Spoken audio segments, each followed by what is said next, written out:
É uma satisfação para mim poder participar hoje desse grupo tão especial de estudo da palavra de Deus, de oração e de busca de reavivamento.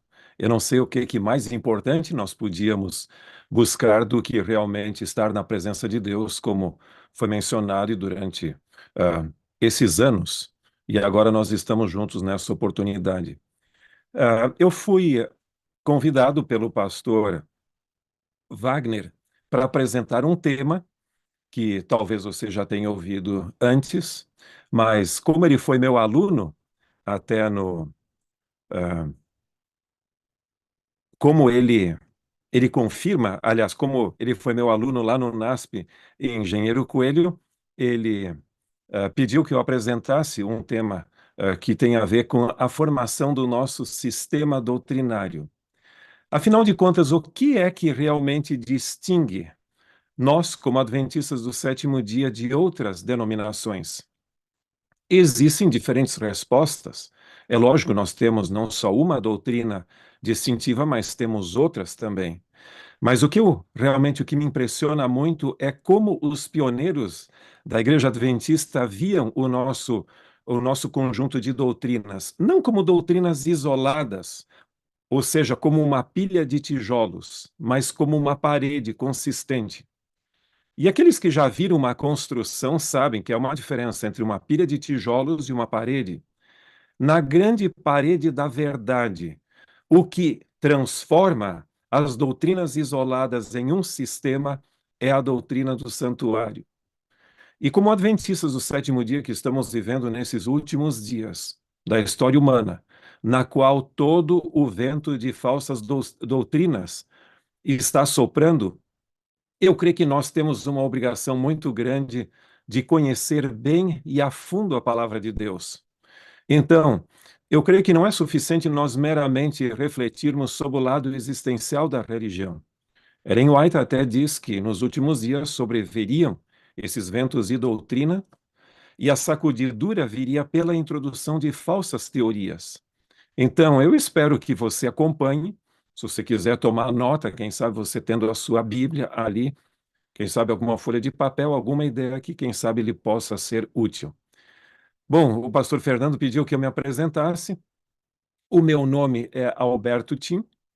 Eu fui pastor distrital, trabalhei no NASP, aliás, no IAE São Paulo, hoje o NASP São Paulo, também trabalhei no, no Centro Universitário Adventista de São Paulo de Engenheiro Coelho, ou seja, o NASP Engenheiro Coelho, na divisão sul-americana.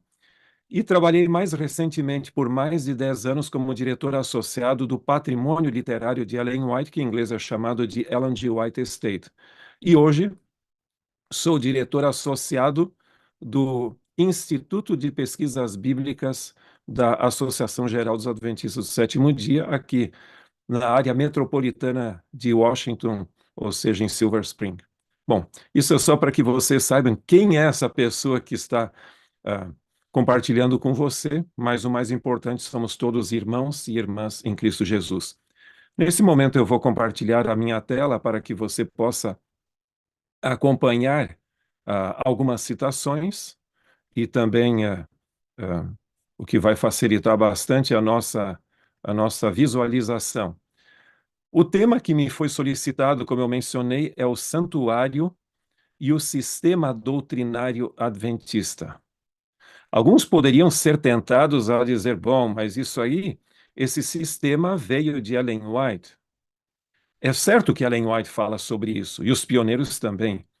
Mas quando eu estudei o assunto originalmente, isso é basicamente, em grande parte, o tema da minha tese de PhD, de doutorado, o que me surpreendeu muito é quão pouco Ellen White participou da formação doutrinária.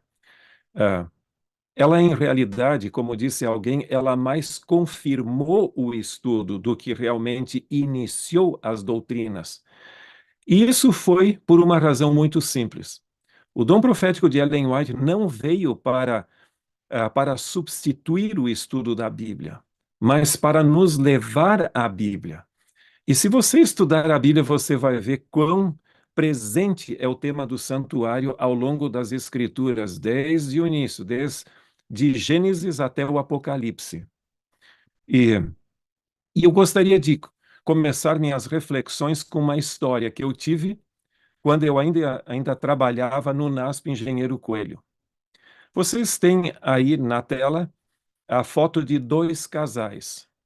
O inferior é um casal amigo, Ruth e Valdir Bartarim.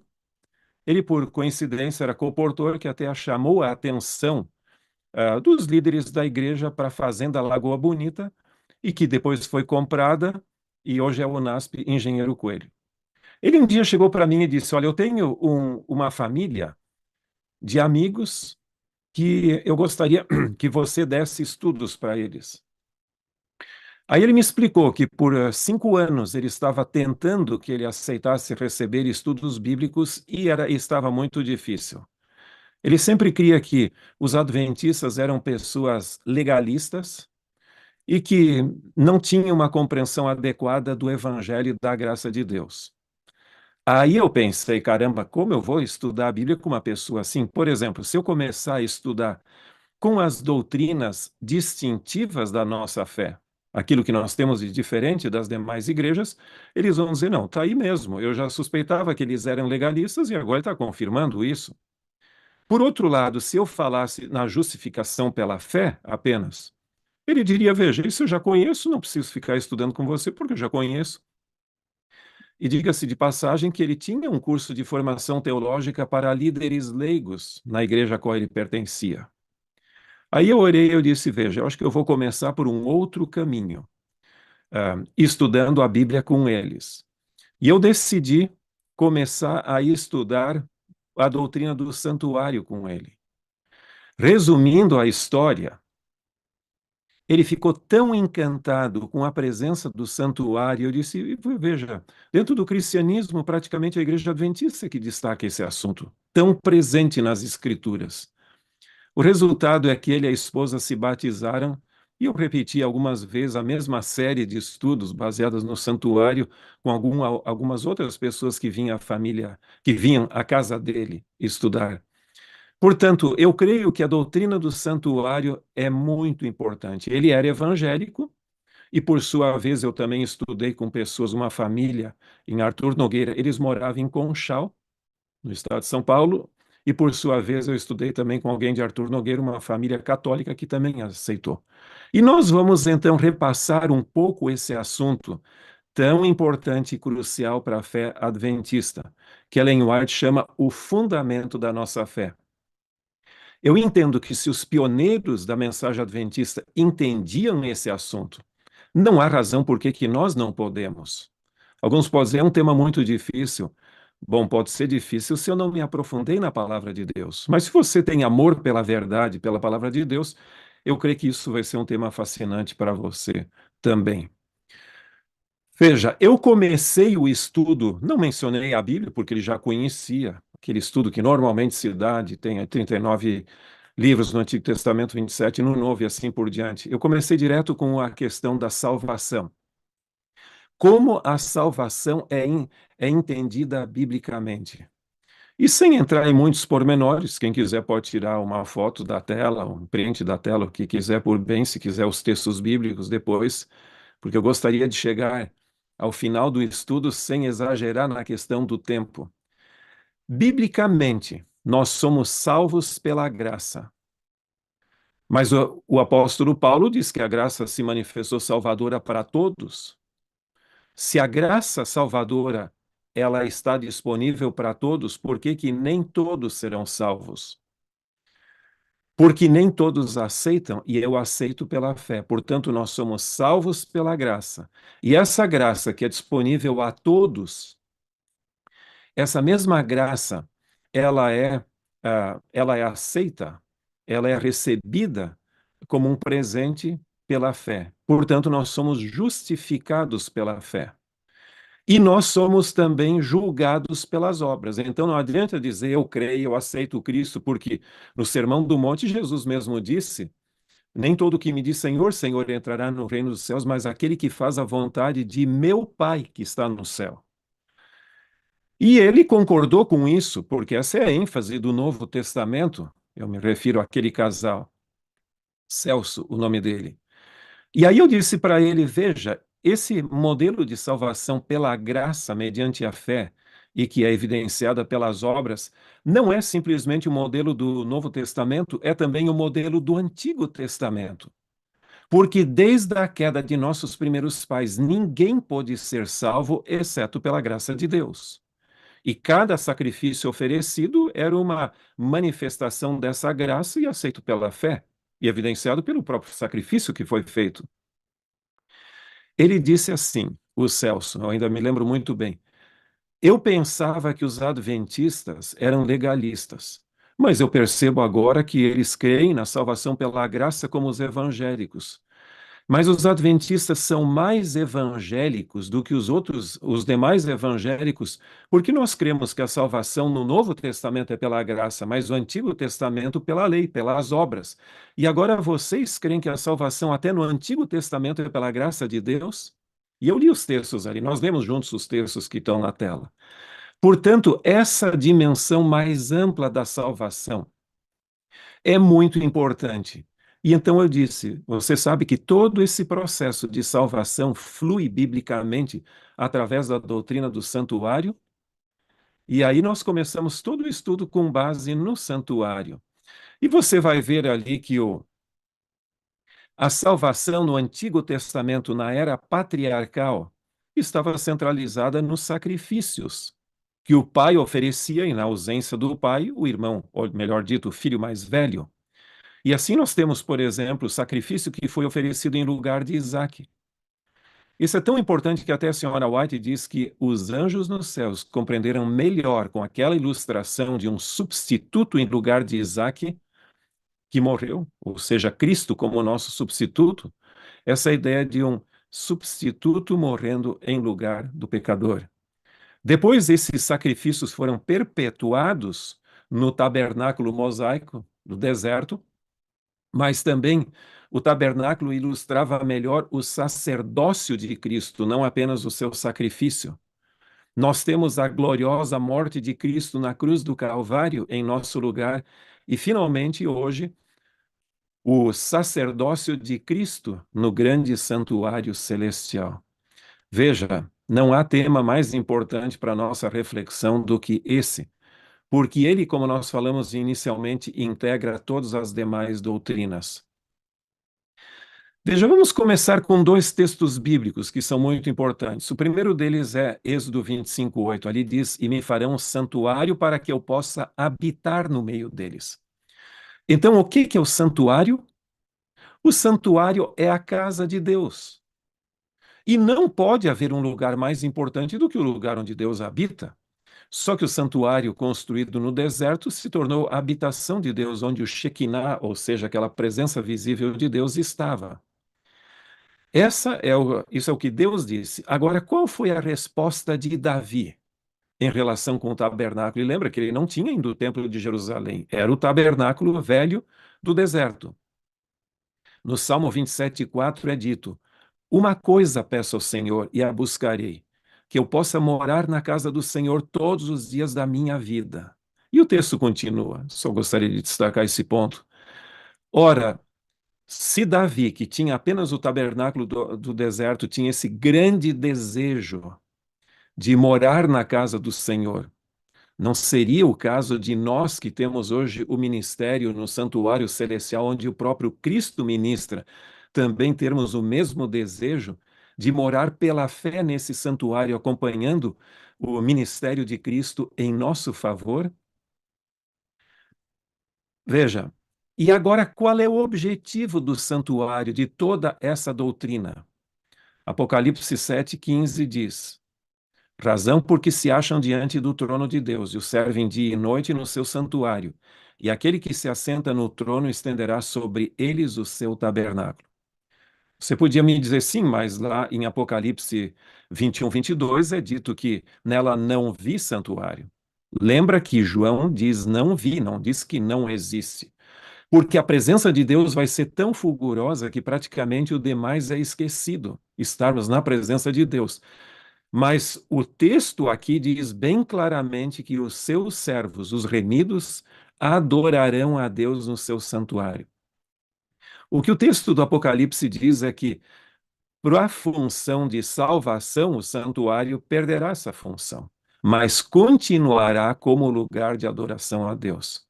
E eu espero, meu irmão e minha irmã, amigo, que está conosco, de que você estará entre os remidos, que adorarão a Deus no seu santuário.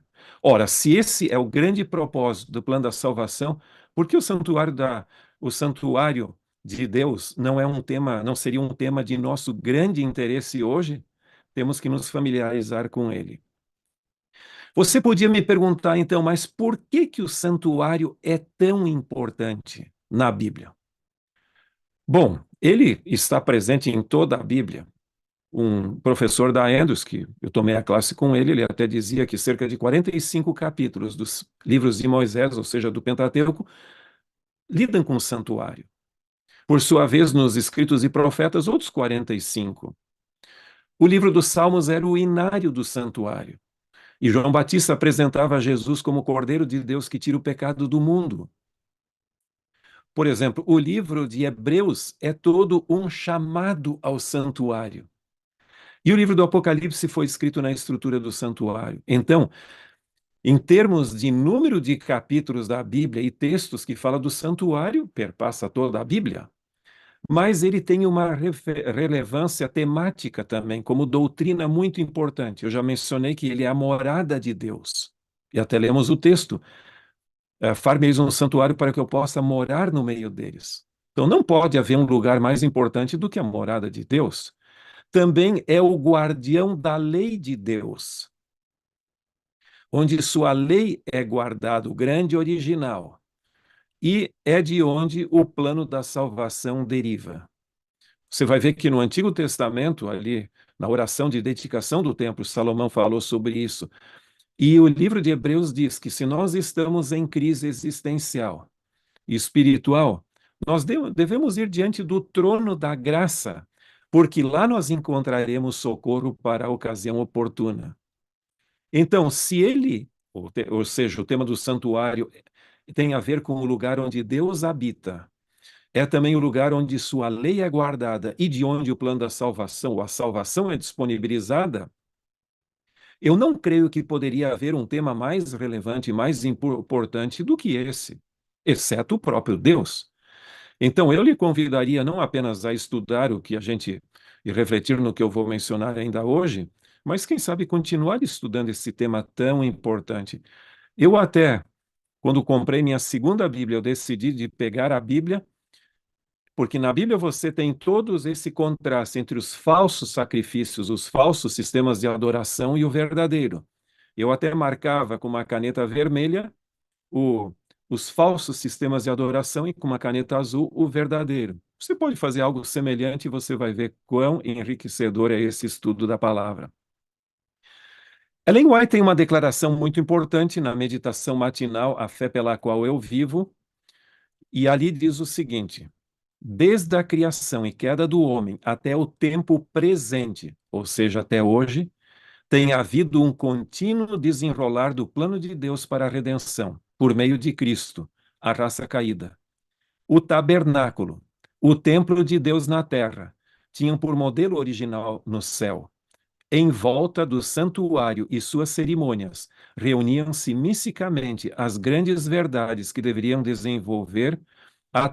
se desenvolver através de sucessivas gerações.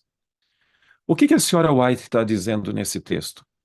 Que o tema do santuário não era só importante para os primórdios da humanidade ou durante o Antigo Testamento, mas o plano de Deus é que essas doutrinas da verdade presente deveriam continuar sendo entendidas ao redor do santuário e dos seus serviços, porque o santuário é o lugar onde Deus está. Portanto, nunca perderam a sua força. Pelo contrário, intensificaram-se, porque ali fala de um contínuo desenrolar do plano da salvação. E eu imagino que você crê que nós estamos no limiar da história humana, quando dentro em breve, Jesus há de despontar nas nuvens do céu para nos levar onde? Para a Nova Jerusalém, para a terra, a terra prometida, e onde adoraremos no seu santuário, Deus no seu santuário. Agora, um capítulo muito importante para a doutrina do santuário, entre outros, esse não é o único, como eu disse, toda a Bíblia está relacionada com o santuário, mas é Daniel capítulo 8. Se você abrir ali a Bíblia e acompanhar, você vai ver que naquele capítulo, em contraste com o capítulo anterior, aparecem dois animais limpos e não imundos, como no capítulo anterior. E esses dois animais são o cordeiro e o bode. O único dia no qual, no cerimonial religioso, no qual esses animais apareciam juntos era o dia da expiação. Portanto, quem lê como o santuário está presente ali e vê os dois animais, vê que a cena tem a ver com o dia da expiação. E ali fala de duas coisas. Não apenas da contaminação legal do santuário, que era o seu objetivo, mas uma profanação por um poder apóstata. E os versos 9 a 12 falam que um poder chamado de chifre, que começou pequeno e cresceu muito, ele se voltou contra o exército dos céus, ou seja, o povo de Deus, contra o príncipe desse exército, que também é sacerdote, ou seja, Cristo, contra o diário, ou seja, a contínua ministração do santuário, contra o lugar do seu santuário, que é o santuário mesmo, e contra a verdade. E que verdade é essa? Como conectada com o santuário. E então, no verso 13, um ser angelical pergunta: até quando vai continuar essa apostasia, essa desgraça toda? E no verso 14, ali, desculpe, no próprio verso 14 é feita a pergunta. Então, no verso 14 diz: até 2.300 tardes e manhãs e o santuário será purificado.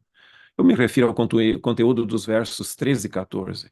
Então, o santuário seria não apenas purificado, porque o termo original, na língua original, significa não só purificado, restaurado, purificado e vindicado. Então, essa purificação do santuário, ou restauração, é tão ampla quanto foi o trabalho desse poder apóstata que profanou o santuário.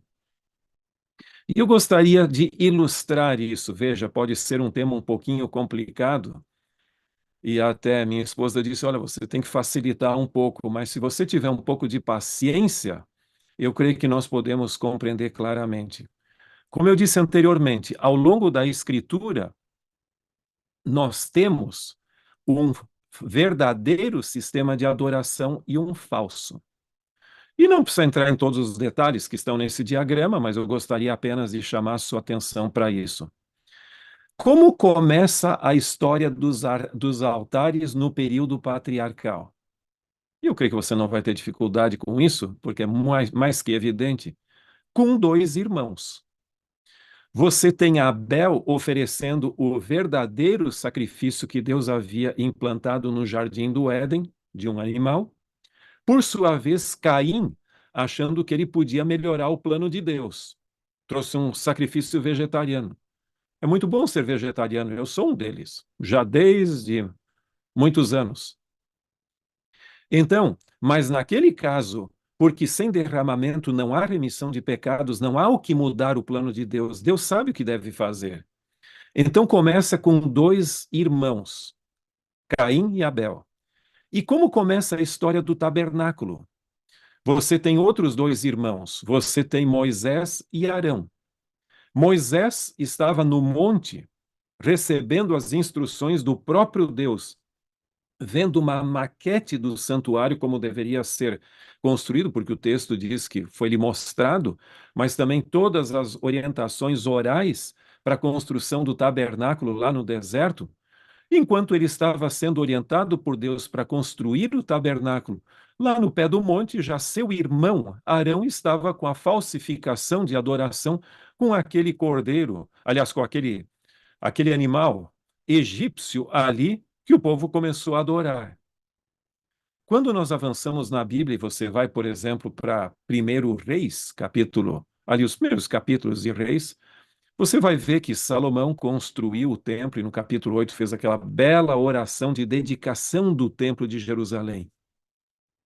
Você vira as páginas da Bíblia até o capítulo 11 e você vai ver que o mesmo Salomão que construiu o templo de Jerusalém e fez aquela bonita oração, construiu templos para suas mulheres pagãs, templos pagãos. Como pode que nós temos esse contraste tão marcante e por pessoas próximas, e agora não um irmão, mas o próprio Salomão? Agora, foi essa realidade apenas na sombra no Antigo Testamento ou no Novo Testamento? O texto que nós mencionamos antes, Daniel capítulo 8, fala claramente sobre isso, que surgiria um poder que estabeleceria um sistema de adoração alternativo ao santuário celestial. E se você estudar a Bíblia, eu creio que você não tem outro sistema que se propaga ao longo da história do Novo Testamento do que o papado. A Bíblia diz que é o sábado. O sistema papal diz não, é o domingo. A Bíblia fala que o ser humano está em estado de inconsciência na morte. O papado diz não, o ser humano não morre, a alma é imortal. A Bíblia diz que nós temos um só sacerdote no céu, mediador, que é Cristo. Não, nós temos a Virgem Maria, temos os santos, ali São Pedro também e outros que estão mediando em nosso favor, assim por diante. E Jesus morreu, a Bíblia diz que Jesus morreu uma só vez, no livro de Hebreus fala isso, uma só vez, e esse uma só vez vale para sempre. Não, na Eucaristia, na missa, o sacerdote, o padre, ele repete o sacrifício de Cristo através do vinho, da hóstia e do vinho. Você percebe que tudo aquilo que teria uma dimensão vertical no céu é colocado horizontalmente? Em nenhum momento eu questionaria a sinceridade de pessoas que seguem esse sistema papal de ensino.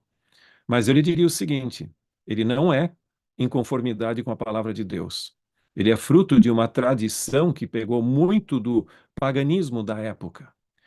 Mas voltando àquele texto, vem uma pergunta: até quando vai continuar esse sistema, ou seja, essa não compreensão do sacerdócio de Cristo, tanto através da sua morte na cruz do Calvário, onde ele foi ao mesmo tempo sacrifício e sacerdote, e dessa ministração dele no santuário celestial? E aí vem a pergunta, vem a resposta. Até 2.300 tardes e manhãs o santuário será restaurado na mente das pessoas. Ele será, porque ele nunca cessou no céu, mesmo que as pessoas não compreendessem, ele seria restaurado aqui na terra, na nossa compreensão. Ele seria vindicado também e justificado, e então seria purificado através do juízo investigativo que corre no santuário celestial. E nós entendemos que o movimento adventista surgiu com esta missão sagrada de restaurar o santuário e seu sistema aqui na terra. Aqui na terra eu digo no sentido de pregação, de que temos um grande sacrifício oferecido na cruz do Calvário, um grande sacerdote no santuário celestial que ministra a nosso favor. E que nenhum ser humano pode substituí-lo, porque ele é o único mediador entre Cristo, entre nós pecadores, sendo Cristo o mediador entre nós pecadores e Deus no céu. E esse santuário, a ministração, a última fase do sacerdócio de Cristo no santuário celestial está preparando o mundo para a gloriosa segunda vinda de Cristo. E usando uma linguagem, como Ellen White diz, ele deixará de lado o seu manto sacerdotal e virá como Rei dos Reis e Senhor dos Senhores. Você podia perguntar, você tirou isso de Ellen White? Não, embora ela tenha. Mas quem chamou a atenção para esses dois sistemas de falsificação quando eu li os escritos de Martinho Lutero? Desculpe, eu deixei o inglês ali, Martin Luther, mas é Martinho Lutero. Ah, em realidade, ele tinha uma compreensão. Ele não cria no santuário celestial, mas no sacerdócio de Cristo no céu, muito clara, muito próxima do que nós cremos. Não com todos os detalhes, mas ele tinha essa ideia desses dois, do sistema falso e do verdadeiro. E apenas para você ter uma ideia de uma citação vinda dele. Veja o que ele diz nessa citação.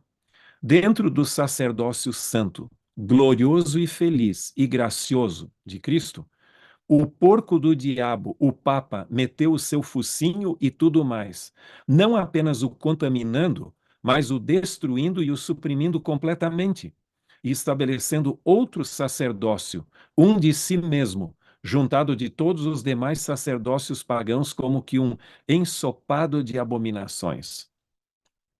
Nós temos que respeitar a todos. E eu creio que nem você nem eu usaríamos uma linguagem tão forte como Lutero usava, ou usou aqui. Essa é só uma citação, poderíamos mencionar outras. Mas ele tinha uma visão bem clara que esse sistema papal, e nós respeitamos o Papa, embora não concordamos com ele, mas nós não diríamos, chamaríamos ele de o porco do diabo com esse tipo de linguagem, embora nós discordemos dele, mas ele tinha uma visão bem clara que o sistema papal era o que falsificou e arrumou essa contrafação ao verdadeiro sacerdócio de Cristo, que ele chama de santo, glorioso e feliz. Bem, vamos fazer uma pequena reflexão sobre a contribuição de Guilherme Miller. Guilherme Miller, estudando a palavra de Deus, ele chegou à conclusão de que Jesus voltaria ao redor do ano de 1844. Ele usou as melhores cronologias disponíveis da época, e deixa-me lhe dizer, para não termos um mal compreendido, ele não foi o único. Haviam várias pessoas que criam, era uma tendência entre os comentaristas de língua inglesa de que as 2.300 tardes e manhãs representavam anos e terminariam ali na década de 1840. Alguns criam em 43, outros 44 e boa parte em 47. Eu me refiro a comentaristas evangélicos, não mileritas ou adventistas como nós somos hoje. Então havia uma tendência nesse lado. Jesus não veio como esperado. E então as pessoas disseram, mas o que aconteceu? Se nós usamos as melhores cronologias, por que Jesus não veio? E veja uma coisa, algumas pessoas dizem, o adventismo já surgiu errado. Ele é fruto de um equívoco, que as 2.300 tardes e manhãs não apontava a segunda vinda de Cristo. Então eles estavam errados. Agora, a grande pergunta é a seguinte: você crê que equívocos, que erros desqualificam, ou má compreensão desqualifica um movimento? Se você disser isso, eu tenho que lhe dizer que nem cristão, então você pode ser. E eu gostaria de ilustrar isso com o seguinte diagrama. Quando o povo judeu foi para o exílio babilônico, para o cativeiro, aquilo não foi um desapontamento para eles? Com certeza. Agora, o decreto para restauração, ou melhor dito, o decreto, a implementação desse decreto para a restauração da cidade de Jerusalém, dos muros e do templo, não foi uma restauração? Com certeza. Então, houve um desapontamento e uma restauração. A cruz de Cristo, a morte de Cristo na cruz, não foi também um desapontamento para os discípulos? Bom, se você ler Lucas 24, você vai saber. Eles até, aqueles dois discípulos no caminho de Emaús, queriam até ensinar Cristo sobre o que havia acontecido com ele. Depois que eles compreenderam, e a igreja primitiva também, que Jesus havia ressuscitado, houve uma restauração e ninguém conseguia segurá-lo. E depois você vai ver que a mesma coisa aconteceu no final desse período, um desapontamento que gerou uma restauração. Humanamente falando, eu lhe diria que não fosse o grande desapontamento e a restauração, nós não teríamos essa restauração da verdade que nós temos hoje como herança nossa.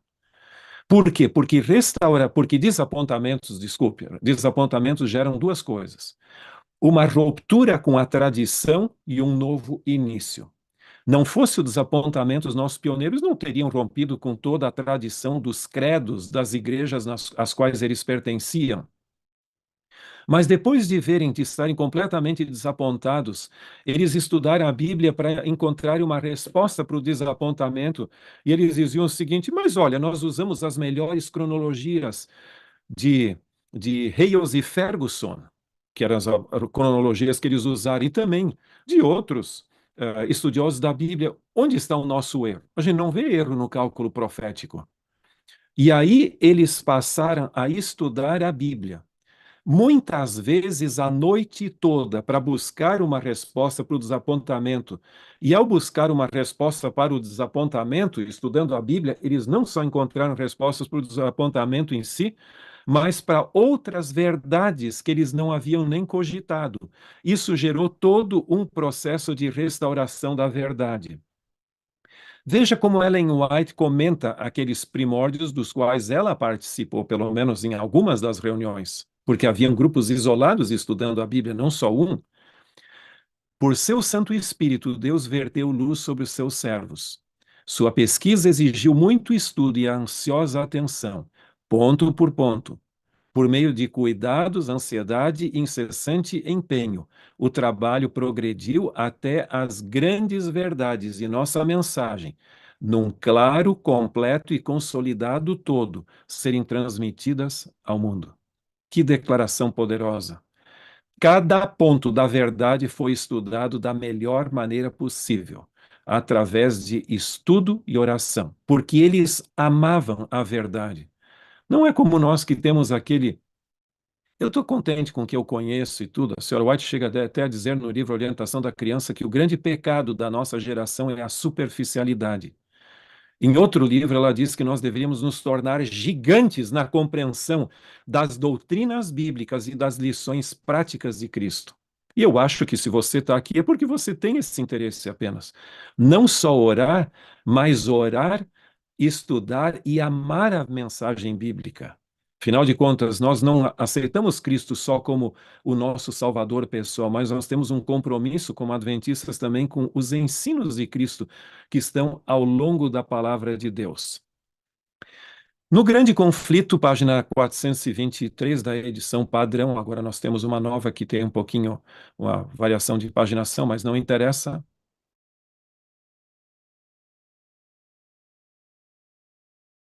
Encontramento de 1844 revelou um sistema completo de verdades ligadas harmoniosamente entre si e mostrando que a mão de Deus dirigia o grande movimento do Advento e apontara novos deveres ao trazer à lume a posição e obra do seu povo. Se percebe que esse texto fala que o assunto do santuário foi que revelou não doutrinas isoladas. E é esse sistema que a gente tem que estudar e valorizar. Só, nos minutos restantes, eu gostaria então de destacar um pouquinho como esse sistema foi formado, como ele se configura. Eu usei no início das nossas considerações a ilustração entre uma pilha de tijolos e uma parede. E o que que faz a diferença entre uma pilha de tijolos e uma parede? É o cimento que está entre cada tijolo, amarrando eles, que formam, dão solidez à parede. E agora, nesse sistema, nesse conjunto de doutrinas, qual é o sistema que une eles? Bom, para você ter isso, você precisa realmente de ter esse sistema, que eu chamo de fatores integrativos, esse cimento e os tijolos, que são os componentes integrados. Então, vamos avançar nesse sentido. Uriah Smith, que foi um dos pioneiros da mensagem adventista da segunda geração, ele não participou das primeiras reuniões, mas depois, mas ele deu uma grande contribuição. Ele diz o seguinte, num dos seus livros, ele diz assim, os raios de uma roda de uma carreta, e quem não conhece, não sabe o que é raios, você vai ver ali como de uma bicicleta também. Os raios de uma roda, considerados em si mesmos e separadamente, podem ser simétricos e belos, mas seu uso se torna evidente e sua utilidade é demonstrada apenas quando, fixados juntos por um cubo central, ou seja, aquela parte central ali que une, e aro exterior, aparecem como componentes de uma roda perfeita. Na grande roda da verdade, o santuário ocupa essa posição central. Dele, as grandes verdades da revelação encontram o seu ponto focal, dele, em cada direção, elas irradiam. Que ilus-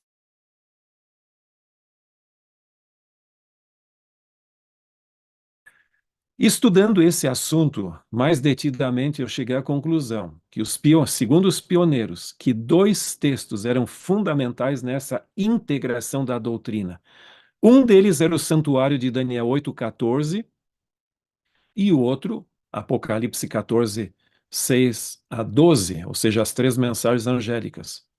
Em pouquinhas palavras, de uma forma simples, eu diria que as nossas doutrinas, historicamente, desde o Antigo Testamento até hoje, elas são integradas pelo santuário, pelo tema do santuário: altares, tabernáculo, templo de Jerusalém, cruz e templo celestial, e são proclamadas ao mundo através das três mensagens angélicas, que nada mais são do que um resumo da mensagem adventista como integrada pelo santuário. E ali você tem alusão, por exemplo, à hora do seu juízo. Aquilo é uma poderosa alusão ao santuário. Veja, ilustrando isso também, eu lhes diria que ali nós temos o santuário de Daniel 8,14, onde é mencionado o santuário, as 2.300 tardes e manhãs ou dias, que são anos, e a purificação do santuário. Por sua vez, em Apocalipse 14, 6 a 12, você tem a primeira mensagem angélica, a segunda e a terceira. Então, cada um tem três componentes muito importantes.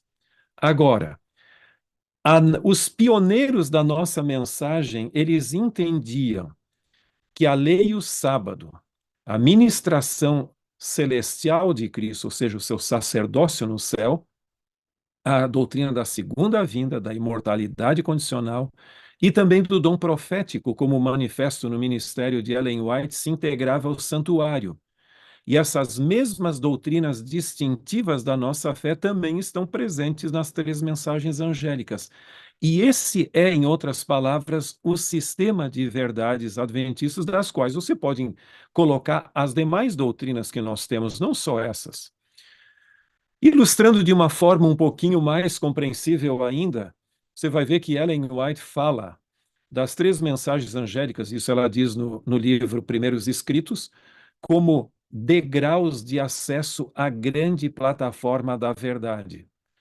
Então, historicamente, lá na década de 1840, década de 1830 e 1840, a proclamação das mensagens angélicas colocaram o povo do Advento sobre a grande plataforma da verdade. Enquanto Cristo purifica o santuário no céu, sobre a terra, essas três mensagens angélicas são proclamadas. E como nós vimos anteriormente, ambos os temas estão diretamente conectados com as doutrinas distintivas, que foi a ênfase dos pioneiros, mas nós poderíamos também acrescentar outras doutrinas a elas. Stephen Haskell, que foi um amigo da senhora White também, e um dos pioneiros de segunda geração, ele, na segunda edição desse livro sobre Daniel, ele faz uma conexão do santuário com outras doutrinas. E vocês podem ver ali como o gráfico está em inglês ali. Eu não fiz nenhuma tradução disso, simplesmente tirei uma foto do próprio livro para você ter uma ideia que o santuário integra não só as 5 doutrinas distintivas da nossa fé que eu mencionei antes, mas todas essas também. E ali tem textos bíblicos para sustentar esse assunto. Se você tem interesse em estudar melhor o assunto, eu não estou aqui para fazer propaganda de nada, mas como um material sobre o assunto, você tem a minha tese de doutorado, que foi exatamente sobre isso, como o santuário e as três mensagens angélicas integram a nossa fé. Você tem a edição original em inglês e a tradução ao português. Só que ela está esgotada hoje na Unaspress, que não está publicando mais, mas você tem no Amazon a versão em Kindle, ou seja, a versão digital. Então, se você não tem e tiver interesse, aqui fica uma sugestão, mas só para quem tiver interesse realmente. Há algumas declarações que são muito importantes de Ellen White. É lógico, podia acrescentar muitas mais, mas nós também temos um limite de tempo. No livro Evangelismo, página 221, ela diz: a compreensão correta do ministério, do ministério do santuário celestial constitui o alicerce de nossa fé. Meus amigos, se você não se entusiasma pelo tema do santuário, então alguma coisa está mal, porque esse é o alicerce de nossa fé.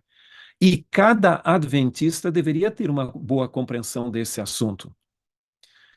O Leroy Froom, que foi um historiador adventista do século XX, no seu livro Movement of Destiny, ele diz o seguinte: a verdade do santuário é a essência todo abrangente do adventismo. O que é isso? É aquela ideia de que ele, o santuário, integra todas as demais doutrinas. E isso nós precisaríamos compreender.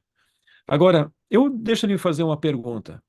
O que é que integra as demais doutrinas bíblicas? É Cristo ou é o santuário?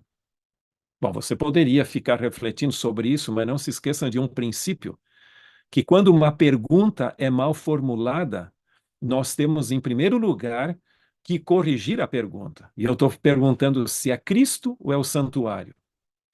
São ambos. É Cristo no seu santuário. Eu não estou interessado em Cristo isolado do seu santuário. Por que isso? Não sou eu que vou deslocar Cristo para onde eu quero que ele vá. Também não é o santuário sem Cristo, porque aí não tem sentido. Tenha em mente que o que integra a verdade bíblica é a pessoa de Cristo no seu santuário, ou seja, Cristo no seu santuário. Agora, os pioneiros da nossa mensagem tinham essa visão muito clara de Cristo no seu santuário, integrando as doutrinas. Mas por uma razão que não me interessa agora mencionar, ao longo do tempo nós fomos perdendo essa noção. Cremos no santuário de Cristo e Cristo no seu santuário, mas dá a impressão que se trata as doutrinas mais isoladas e não em conexão com Cristo no seu santuário.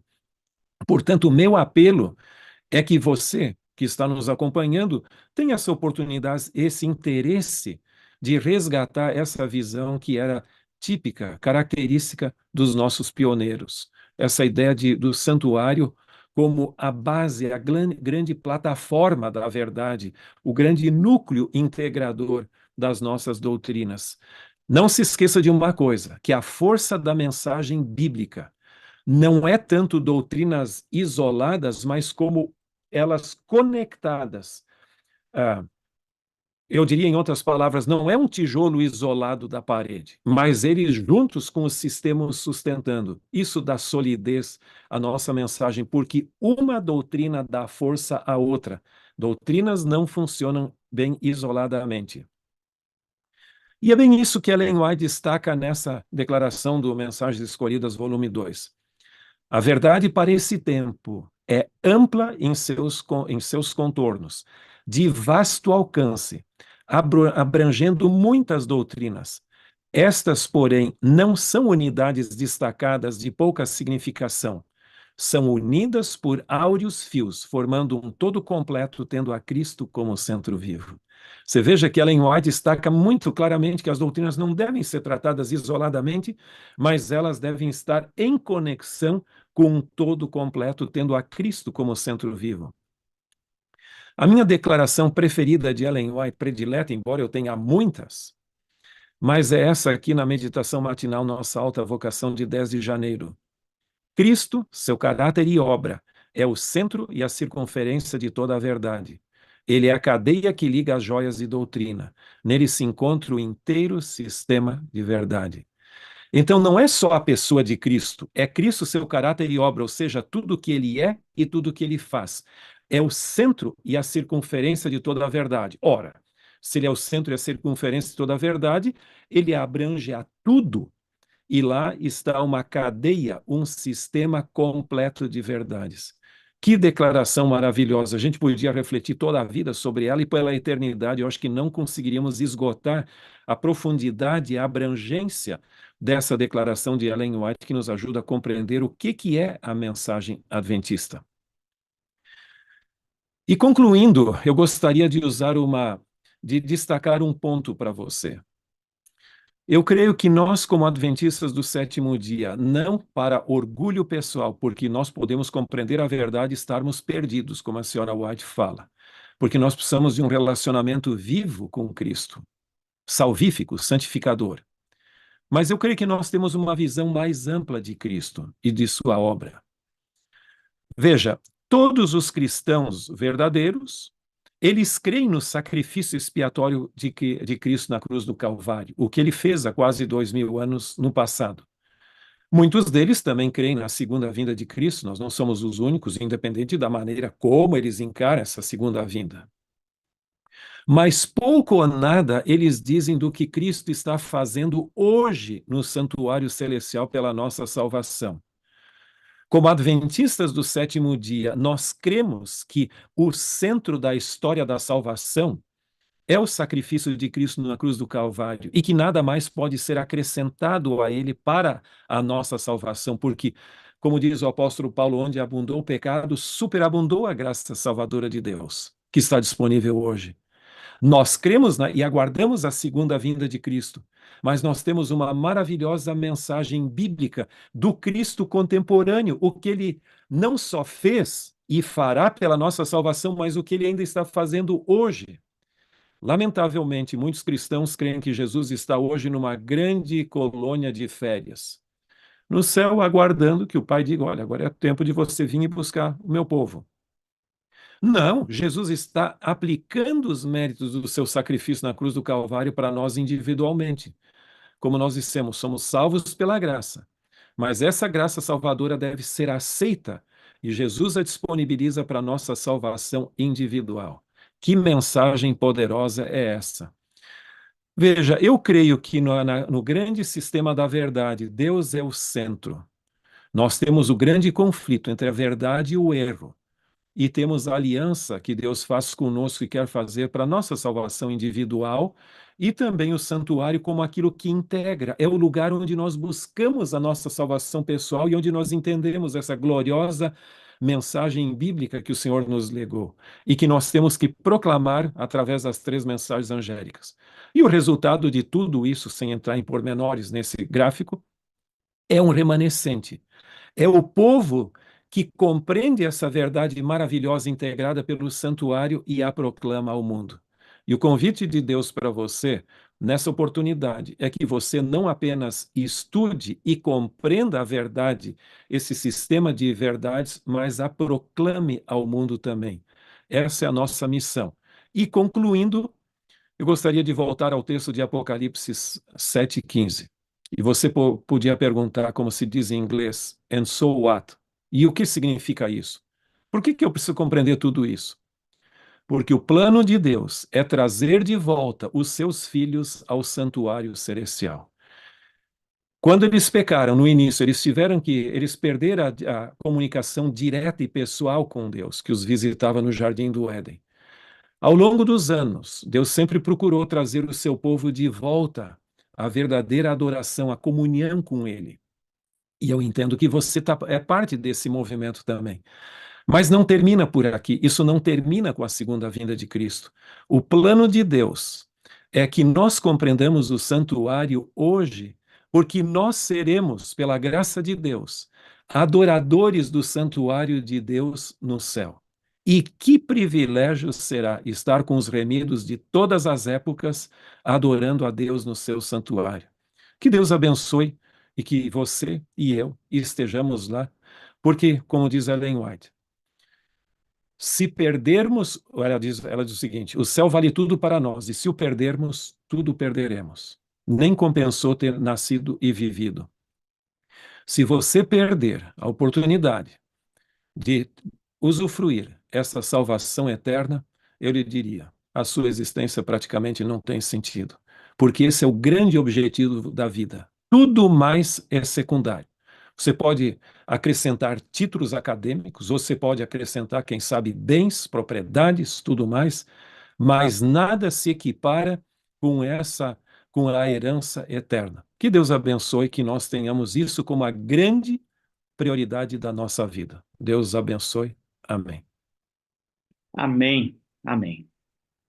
Pastor Tim, nossa profunda gratidão por essa mensagem muito esclarecedora para nós. Assim, nos edificou muito como adventista do sétimo dia. Tenho certeza que não apenas em mim, mas em cada participante que está aqui, chamou a nossa atenção para a importância de estudarmos mais sobre esse tema, como o senhor colocou aí, retornarmos a termos o santuário como esse centro integrador da nossa crença, da nossa doutrina, e que impacta diretamente na maneira eh, como nós desempenhamos a, a nossa missão nesses últimos dias, né? Quando cremos que Cristo, muito em breve, vai sair desse santuário para vir buscar o seu povo aqui nessa terra. Muito obrigado. Eu vou pedir ao senhor que faça uma oração por nós aqui, concluindo esse momento. Ok. Eterno Pai que estás nos céus, nos agradecemos imensamente pelo privilégio que temos de termos a Ti como nosso Salvador pessoal, nosso sacerdote no santuário celestial, e também pelo privilégio de essa salvação se tornar efetiva em nossa vida. Que Tu possa nos dar o amor pela verdade, como diz o apóstolo Paulo em 2 Tessalonicenses, e que nós possamos crer e proclamar essa verdade maravilhosa, e que dentro em breve, quando Jesus voltar, sermos súditos do reino eterno e te adorarmos no teu santuário. Abençoe a cada pessoa que nos acompanha e em suas necessidades que seja atendida segundo a tua vontade, e acima de tudo, que um dia possamos estar juntos contigo, adorando diante do teu trono. É nossa oração e nosso pedido, em nome de Jesus. Amém. Amém. Amém. Pastor, mais uma vez, muito obrigado, né? O senhor tem Sim. uma dinâmica aí com várias demandas e nós realmente agradecemos por ter separado esse tempo para compartilhar conosco. Aqui na sala nós temos algumas ênfases que o senhor já ouviu, né, por participar. Então eu quero dizer que eu amo o senhor, preciso do senhor para ser feliz. O senhor é a parte visível de Deus. E eu creio muito mais em Deus porque o pastor Alberto Tim existe. Mas Deus Oh, continue abençoando o senhor. Deus abençoe ricamente a você também, Fernando, e que Deus abençoe que você e eu estejamos no reino eterno, que isso não seja só uma bela teoria, mas uma realidade na sua vida, na minha e de todos os que nos acompanham. Um grande Amém. abraço a todos, Deus abençoe. Amém. Glória a Deus por isso. Irmãos, como é bom, né? A gente saber de onde a gente veio, no que a gente acredita, né? Ver que as nossas crenças estão baseadas na Bíblia, a palavra de Deus. Isso nos dá segurança para avançar no reino de Deus, né? Louvado seja Deus pela vida de cada um de nós que estamos aqui, pela vida destes homens que têm dedicado, né, a estudar profundamente a palavra de Deus para poder orientar o povo do Senhor. Nós vamos para o nosso último momento aqui deste encontro, que é o nosso testemunho. Eu vou trazer para cá o nosso irmão Val, irmão Val Verde, muito conhecido aí como Val. Ele já testemunhou aqui na sala essa semana, daquilo que Deus tem feito na vida dele. E hoje nós vamos para esse encerramento desse momento, né? O irmão Val já está ali a postos, né? Vai abrir ali o microfone e aí a gente vai poder ouvir o irmão Val. Pronto. Muito bem. Irmão Val, o senhor está usando uma camisa aí, está dizendo é só alegria, então eu quero dar ao senhor um bom dia com alegria. Isso. Bom dia, alegria. A camisa aqui é dos aventureiros, que a gente ajudou a fundar em Simões Filho, a Igreja Central, e graças a Deus que apaixona a gente também, que é o Lei dos Jovens, Desbravadores, né? E também os aventureiros. Então, o nome do clube é Clube Brasil, estudando a irmã Milena, e a irmã Cássia, que nos ajudou lá, e hoje está lá, o grupo, né? Graças a Deus, também já estamos lá. Também. Então, bom dia, minha família. Bom dia, Sala 57, pela fé, né? Que é uma frase que eu gosto de usar de Abraão. E que Deus nos abençoe e as coisas aconteçam conforme o poder do Espírito Santo nos ajude nessa caminhada. Amém, amém. Vocês aqui ao longo da semana já puderam ver, né, um pouco daquilo que o irmão Val tem vivenciado, como Deus tem usado o irmão Val, né, desde que ele se tornou um adventista do sétimo dia, há 27 anos, né, foi à igreja, pediu para ser batizado no primeiro dia que foi na igreja, né, e desde então tem sido um instrumento poderoso nas mãos de Deus Mas, irmão Val, antes de nós prosseguirmos aqui com o testemunho, eu sei que não é a primeira vez que o irmão está falando aqui nessa semana, mas pode ser que esteja alguém, pode ser que tenha alguém que esteja chegando aqui hoje pela primeira vez. Eu queria que o senhor falasse para nós, irmão Val, um pouquinho, de onde o senhor está falando, como é que é a família do senhor, tá? Faça um resumo aí para nós da sua biografia. Bom, aqui é a cidade de Amélia Rodrigues, fica a 30 quilômetros de Feira de Santana, aqui é a região de Roças, né? E a família mora em Simões Filho, daqui a 60 quilômetros. Esses 2 dias mesmo estou aqui, mais com os anjos de Deus, quando está lá, Simões Filho. E eu tenho que falar para vocês que, quando começa essas pregações, estudos, e agora com os testemunhos, o inimigo procura trabalhar, procura perturbar. Ele já botou um filho meu já de cama. É um filho meu que esses 2 dias está de dengue. Foi diagnosticado ontem, mas vocês orem por ele, para ele que recupere. Ele trabalha junto com o Júnior, né, na loja, graças a Deus. Então, tá aí. Então, eu quero dizer para vocês que essa 57, ela foi para mim, foi dado início pelo meu filho Júnior, em outubro de 2020, e eu agradeço muito a Deus ter conhecido. E a gente, no começo, um pouco, não é assustador nada, não. Para mim, não assusta as coisas, graças a Deus, mas de início a gente percebe, vamos tentar ver o que é, e aí foi uma realidade daquilo que eu sempre, na igreja, eu gostava de falar com os irmãos, algumas pessoas, sobre o Espírito Santo. Porque a gente fala muito de Deus, Jesus, e o Espírito Santo eu sentia que ficava neutro, neutro, porque não se usava nem nas orações, né, nas igrejas, mas tinha um hino que é interessante. Tinha um irmão que chamava Milton, que ele já descansa no Senhor, era ancião da igreja, toda vez que ele ia pregar, ele botava esse hino, o Santo Espírito desceu do céu. E aquilo me tocava, porque o hino chama para a gente buscar o Espírito Santo. Então, graças a Deus, abençoar a todos que abriram essa sala 57, e o que eu desejo é que ela multiplique e cresça em toda a igreja da Bahia do Brasil. Todos os irmãos entram nessa sala para a gente desenvolver mais, não só a busca do Espírito Santo, mas também desenvolver o trabalho de salvar almas para o reino de Deus. Vamos trabalhar, gente. Vamos trabalhar porque o tempo está ficando curto. O tempo está ficando abreviado. E Jesus já está voltando. Tem um netinho meu, que essa semana, ele acordou, chama Benjamin, 4 anos, ele o dia todo, a mãe ficou assustada, que a mãe aqui, peço que ela não se batizou ainda, ela ligou para mim, vai, eu estou preocupado com o Benjamin, que é o dia todo, toda hora, mamãe, Jesus está voltando. E o dia todo, mamãe, Jesus está voltando. E ela ficou com medo, a minha filha ficou com medo e pediu para poder eu conversar com ele. Minha filha, é a ação do Espírito Santo nas crianças, que Joel 2:28. É Joel 2:28, dos últimos dias, as crianças. Por isso que eu estou pedindo até ao pastor Wagner, para que tenha um dia da semana, para não deixar dia, para deixar um dia vago para os nossos adolescentes pregar aí na sala 57. Para nós, a gente ver os jovens pregando a palavra de Deus. É isso aí, irmão Val. Vamos envolver nossos adolescentes e jovens, né, na pregação do Evangelho. Bom, irmão Val, nós já ouvimos algumas coisas, né, do que Deus fez através do irmão aí. O irmão compartilhou comigo aqui algumas histórias. Essa semana, como eu estava envolvido, ainda estou, né, amanhã estarei lá e sábado também, no programa dos 10 dias de oração na madrugada. Não pude ouvir todas as histórias, mas depois quero voltar e ouvir esses testemunhos. E eu queria que o irmão compartilhasse conosco algumas ações que o irmão tem feito. Eu estou vendo aí, né, 2 cadernos do Ouvindo a Voz de Deus, são estudo bíblico. Essa da estudo é a grande paixão do irmão Walter, do irmão Val, né? Isso, exatamente.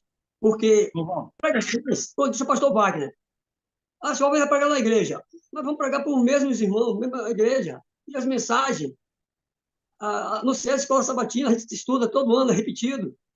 Mas eu vou, mas aquela alegria de dizer, está pregando, tá, mas se eu fui amigo, eu fui convidado para pregar numa igreja, eu não fui para não dar confusão, fui para chamar para pregar na Assembleia de Deus, Cristão do Brasil. Aí eu disse, meu Deus do céu. Mas eu vou te dizer uma coisa, que é uma benção, é uma cabecinha, ele me chama Joselino. Sabe o que ele fez comigo? Chegou em casa, de manhã, não vou verde. É um mercado popular.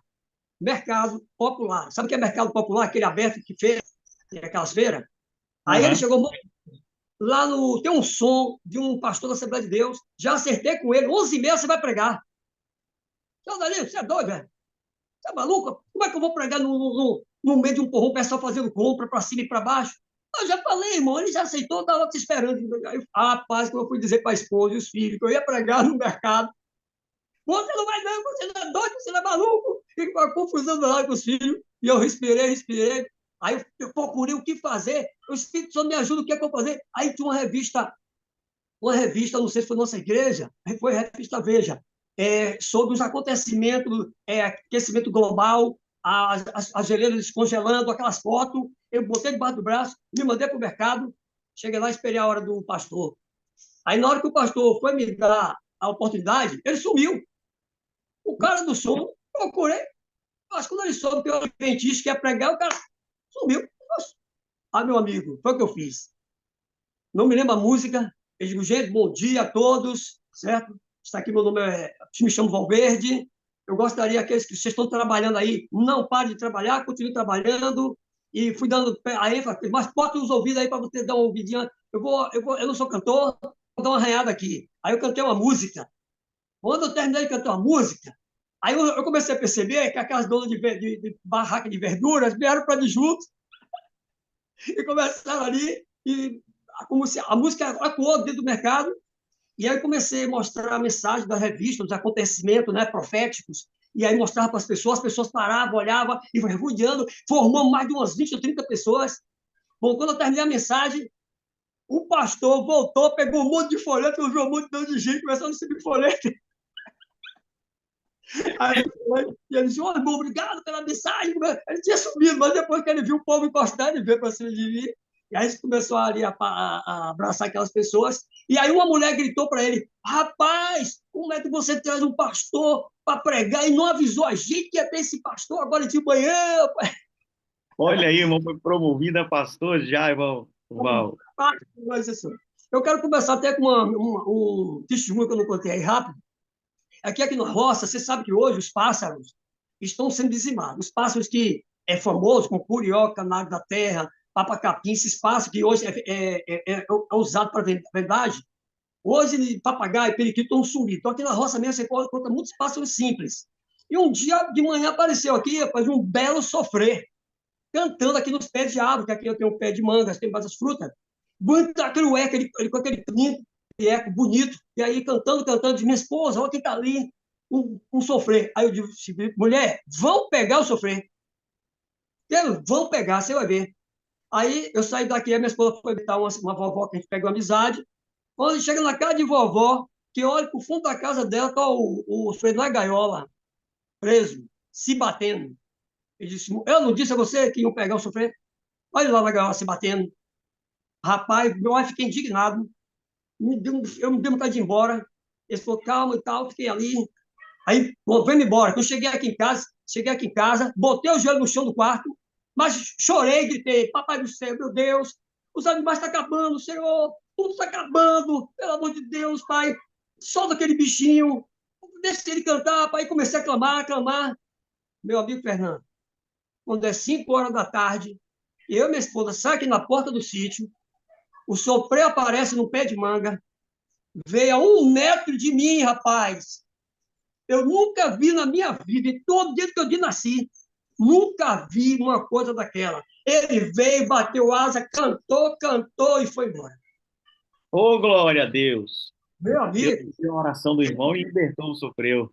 eu senti menor do que um ar, do que os prótons. Meu Deus, o que é aí? Minha esposa ficou aqui admirada. E ele está aqui vivo. E vez quando ele Amém. vem aqui, canta vivo aí. Gente, já tem uns 4 ou 5 anos que ele está aqui vivo para a glória de Deus. A oração Amém. tem poder. Vamos Amém. lá. Tem, nós cremos nisso. Meu irmão, entre os testemunhos que o senhor falou, nesse processo, o senhor é um apaixonado por ganhar almas, né, para Cristo Jesus. O irmão reside numa região onde há uma certa resistência contra, vou usar a expressão aqui, não é a mais apropriada, mas há uma resistência contra aqueles que são protestantes, evangélicos, né, Isso. e o irmão tem usado uma estratégia aí, o senhor contou para mim, como é que o senhor faz para poder ter acesso às pessoas? O senhor tem muita manga aí na casa do senhor, né? É acerola, é cajá, é manga. Aqui só média é goiaba, Aqui, acho que umas 15 frutas. Tem coco. E esse ano foi uma bênção de Deus, acerola. Então, como é que faz?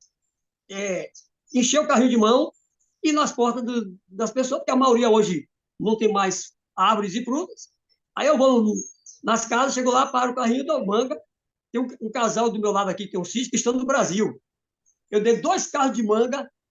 Aí ele ligou para mim ontem e disse: Valverde, cheguei em Salvador, no prédio de um apartamento, distribuí manga em todos os departamentos, todos os apartamentos. Com chuva de manga, meu, tudo natural, sem agrotóxico. Valverde foi uma alegria o povo quando viu aquele cheiro daquelas mangas gostosas. Então, assim, a gente. Aí o que acontece? Você começa a ser o quê? Conhecido. As pessoas começam. Aqui também, como diz o pastor Wagner, a gente distribuiu aqui na pandemia roupa, cesta básicas, brinquedo para as crianças. Pronto. Aí estou aqui no sítio, quando os meninos vão para a escola. Ô tio, bom dia, meu tio, bença, tio, bença. Então já está aí o quê? A arma fácil. Quando eu falar para eles, olha, vou lá fazer uma palavra de Deus para você. Pode vir. Pronto. Aí você, ó. O senhor foi ganhando o coração da comunidade aí, irmão Val, usando esse método de Cristo, né? De se misturar com as pessoas, né? Como alguém que deseja o bem dessas pessoas, né? Ministrar as necessidades delas, né? E com isso o senhor vai ganhando a confiança da comunidade, né? E o senhor estava me falando, parece que ontem o senhor fechou mais um estudo bíblico aí. Foi. Por incrível que parece que é o ancião que está dando estudo, lá no São Bento, na igreja que foi. Ele se formou ontem e disse: Vamos ver se vai pegar o estudo. Aí quando eu vi que era o estudo de Apocalipse, e o assunto central do Apocalipse é o capítulo, a marca da besta. E quando eu cheguei lá para dar estudo, e primeiro faço aquele apanhado primeiro, mas explicar jovem que o que é a besta, porque não é fácil, eu só não tenho conhecimento sobre coisa simbólica, figurativo, literal. Aí fui dando aquela aula para aquela jovem e tal. E no meio quando eu estou ali na aula, fez assim: o senhor não fez uma programação no ano passado aqui na igreja? Eu disse: fiz. Aí o irmão, ele fez o Caleb. Eu estava lá assistindo. Foi através do Caleb que eu comecei o estudo. Aí eu sempre digo às pessoas: gente, não se preocupe quando estiver fazendo programações, não se preocupe se ninguém tomar decisões. Ela já fica preocupado: irmão, fez o Caleb, fez a semana de oração, ninguém tomou decisão. Pelo amor de Deus, Deus que o Espírito Santo vai trabalhar na mente das pessoas. Aí, essa jovem, um ano depois, pega o estudo. E aí, para finalizar ontem, eu cheguei depois de terminar a aula ali, e aí comecei a brincar com ela e comecei a dar uma mensagem, e ela já se decidiu para ser batizada. Né? Amém. A gente voa já está balanceada já para decidir já, certo? Eu disse: olha, você batizando, você vai ser uma bênção para o esposo, vai ser bênção para sua família. No começo é meio difícil, mas louvado seja Deus, né? Amém. E aí, irmão, o senhor comentou também do Dario, uma outra pessoa com quem o senhor teve contato aí. Como é que foi essa história aí do Dario?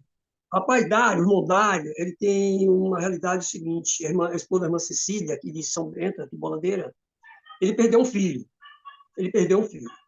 E é lógico para as pessoas que, naquela luta de dia a dia, que não há convivência religiosamente em qualquer igreja dia a dia, é uma pessoa que crê em Deus, tal, mas é um choque muito grande com um filho único, a pessoa perdeu um filho único.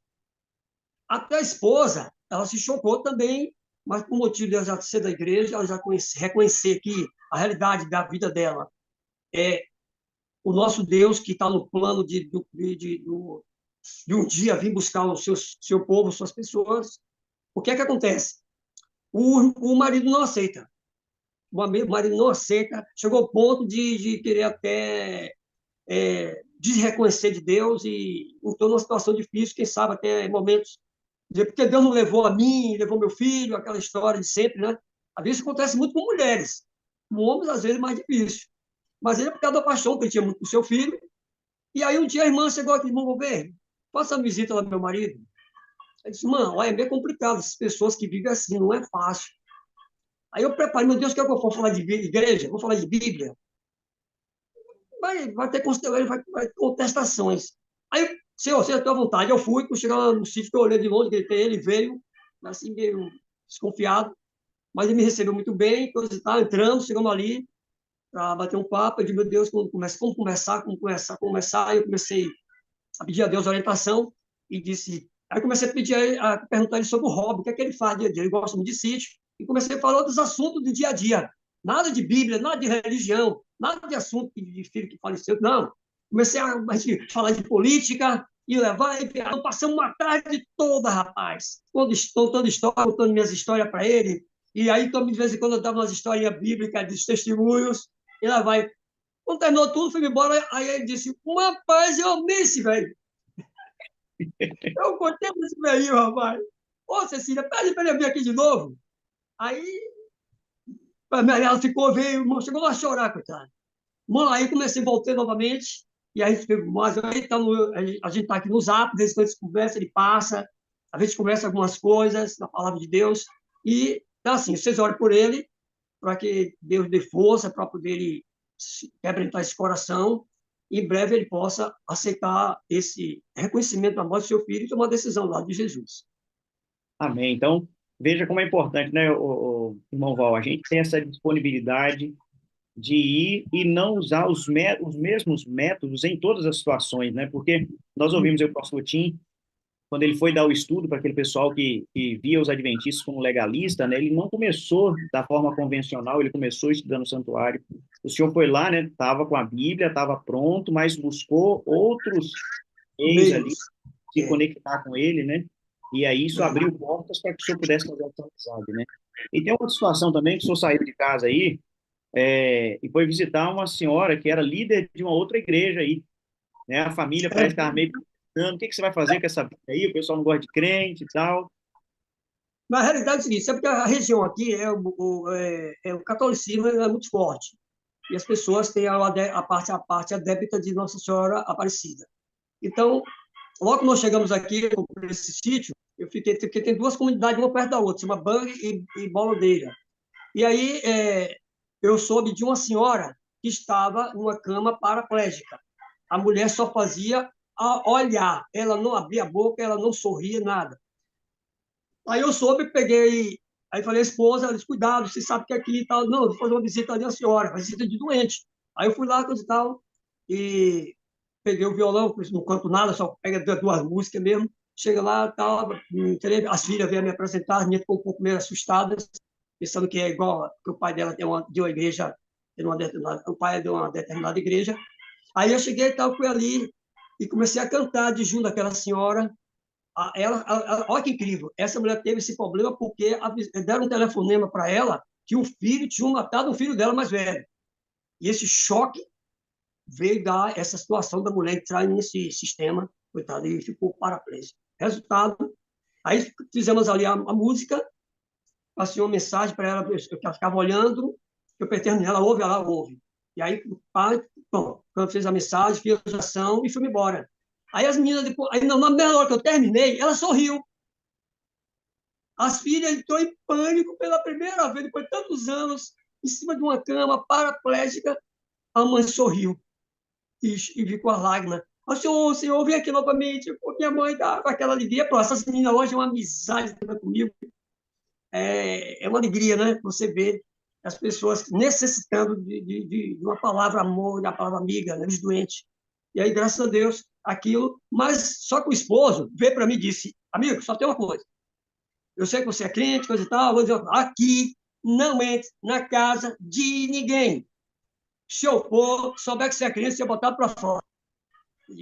Você é a cabeça e agora. Cheguei em casa, falei para a esposa, olha, tá vendo você? Aí, ó, por favor, não vá para casa de ninguém. Eu sei que você tem um costume ousado, você é ousado, mas você é muito ousado. Aí, no dia de domingo, rapaz, estava meu filho, meu irmão mais velho, que é outro problema que teve na minha vida, mas graças a Deus descansando no Senhor.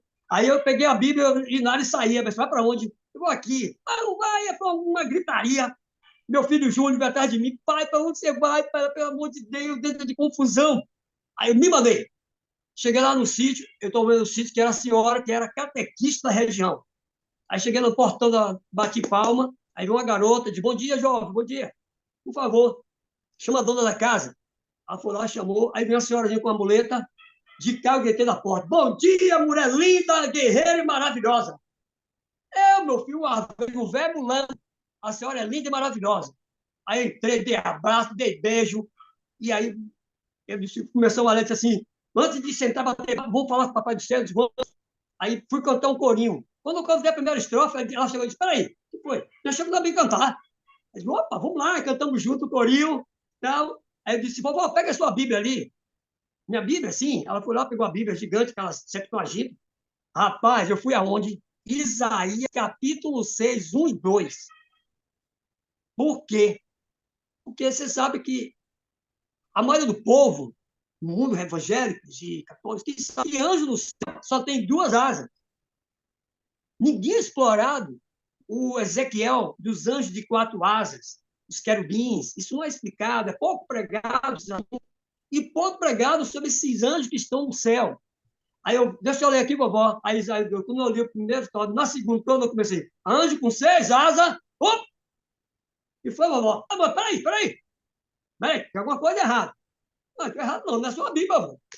É sua Bíblia aqui, ó, católica, está escrito. Peraí, deixa eu ler. Ela leu 3 vezes. Ela, meu Deus! Ela gritou, meu Deus!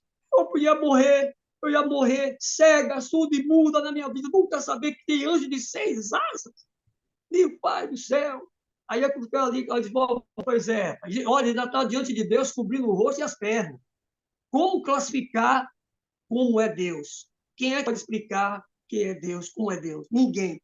Aí disseram, vendo o poder que Deus tem, irmão, que até os querubins estão doentes dela desse jeito. Aí, pronto, com a finalidade. Quando terminou, ela disse, como anunciou, disse, me chama de Valverde. Seu Valverde, a partir de hoje, da casa, se entra de manhã, eu abro a porta. Se o senhor vir aqui de tarde, eu abro a porta. E se o senhor chegar aqui de madrugada, eu abro a porta. Ô, bênção! Vejam só, irmãos, uma comunidade, né? Aqui nós temos irmãos de todas as denominações e a gente aqui não está fazendo nenhuma crítica, né, a essa igreja ou aquela igreja, mas nós sabemos que existem algumas tensões, né? Tem pessoas, às vezes, que são mais resistentes, assim como tem adventistas que, às vezes, não acabam não sendo simpáticos, acabam não dando abertura para outras pessoas, né? Não está disposto ao diálogo. Nós temos também, fora do nosso ambiente, pessoas que não estão dispostas ao diálogo, e a região que o irmão Val mora tem muitas pessoas que têm esse preconceito contra o evangélico protestante, né? E o irmão Val, a família toda dizendo, ó, não vai ser ousado de querer ficar batendo na porta dos outros, mas com o jeitinho dele, com essa simpatia que ele tem, ele vai chegando devagarinho, vai entrando na casa das pessoas, né? E assim Deus tem feito um lindo trabalho através do irmão Val, né? O trabalho não é apenas com ele, mas é com toda a família dele envolvida, né? Na semana aqui, o pastor Wagner me deu a informação que o filho dele testemunhou aqui também, daquilo que o irmão tem feito, né? E a gente vai caminhando aqui para o nosso encerramento do testemunho. Eu tenho a impressão, irmão Val, que nós ficaríamos aqui horas ouvindo os testemunhos, as histórias, aquilo que Deus tem feito através do irmão, né? Mas nós temos um tempo aqui para ficar dentro do bom senso. Eu Isso, queria ah, duas coisas para a gente terminar, isso. né? A primeira é que o senhor falasse para nós, assim, o senhor mencionou um pouquinho, né, sobre a importância da Sala 57. E eu queria que o senhor dissesse para nós como é que foi a aproximação do senhor com a sala desde 2020 e aquilo que o senhor acha que é mais importante aqui na sala, que tem ajudado o senhor nesse avanço da missão. Como é que o senhor enxerga a Sala 57 hoje? Bom, antes dessa sala 7, eu queria que vocês orassem por dois amigos carreteiros. Olha, é uma profissão complicada, difícil. É que um deles foi me procurar lá na casa de Simões Filho, e esse jovem carreteiro, ele ouviu uma vez eu dando estudo a uma pessoa, só uma vez o estudo, um dia ele foi embora, e ele é de uma denominação religiosa, mas ele, lendo a Bíblia, descobriu que o sábado é dia do Senhor, e foi discutir com o pastor da igreja dele, discutindo, ele não conseguia provar nada ali e tal. E aí ele foi até a loja, minha filha, e chegou lá e disse que ia conversar comigo e tal. Resultado, ele pediu para tomar estudo.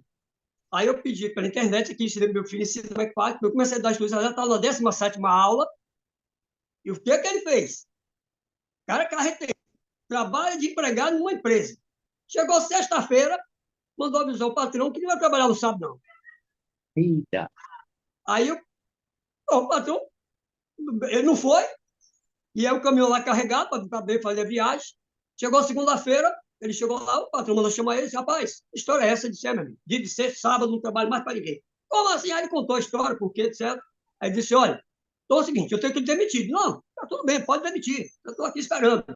Pode colocar direitinho. Aí acertou. Olha, você vai trabalhar, que durante o dia ele vai acertar tudo, chegar de tarde, a gente acerta as contas. Tudo bem. Vai trabalhar, nada. Segundo dia, nada. Terceiro dia, lá. Quando chegou para as quinta ou sexta-feira, ele falou lá, patrão, cadê minhas contas?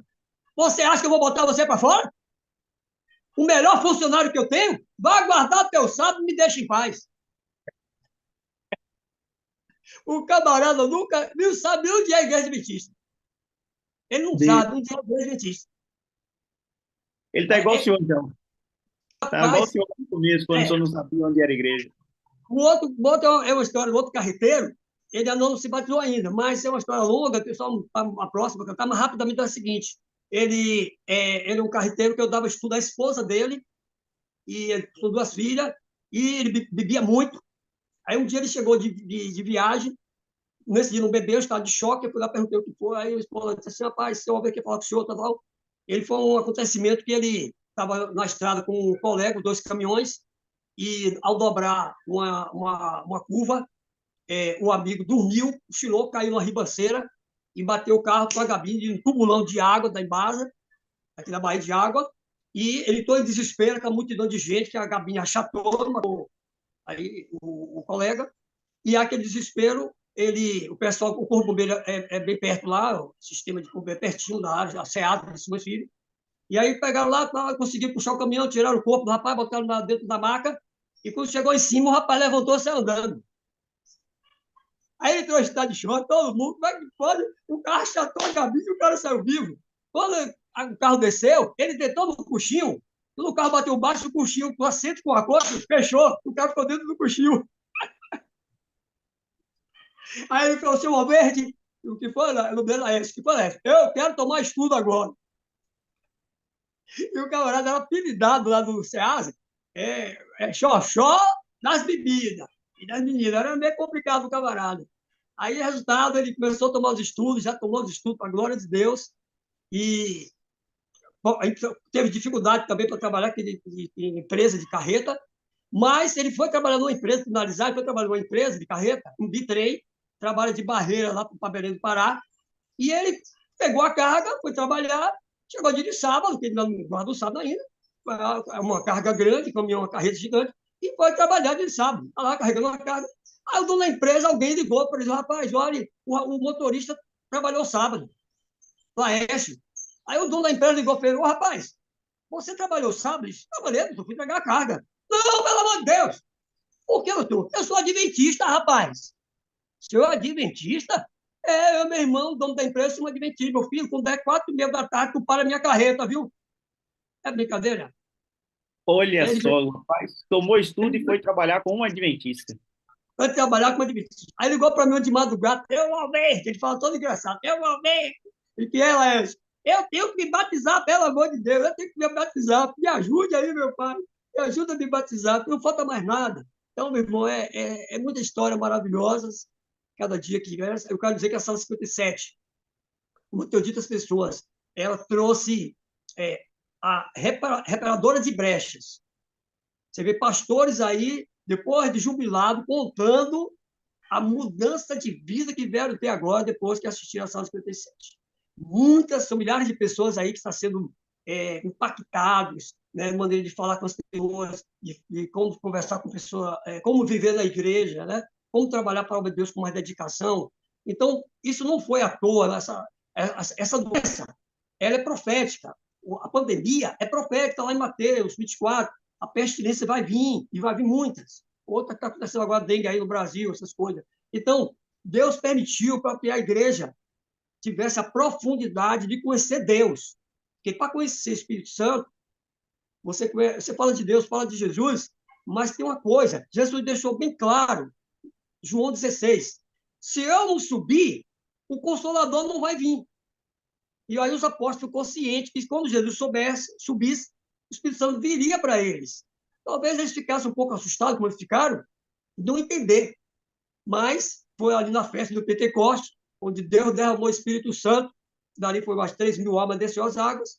Então, quero dizer, o que a sala veio trazer, essa restauração e esse fortalecimento da vida, primeiro, até dos pastores da igreja, os líderes da igreja, e também para a comunidade adventista. Eu ainda fico triste que tem muitos ainda que não estão assistindo. Se não quiser assistir de manhã, não puder, assiste pelo menos pelo YouTube, certo? Porque aqui está o quê?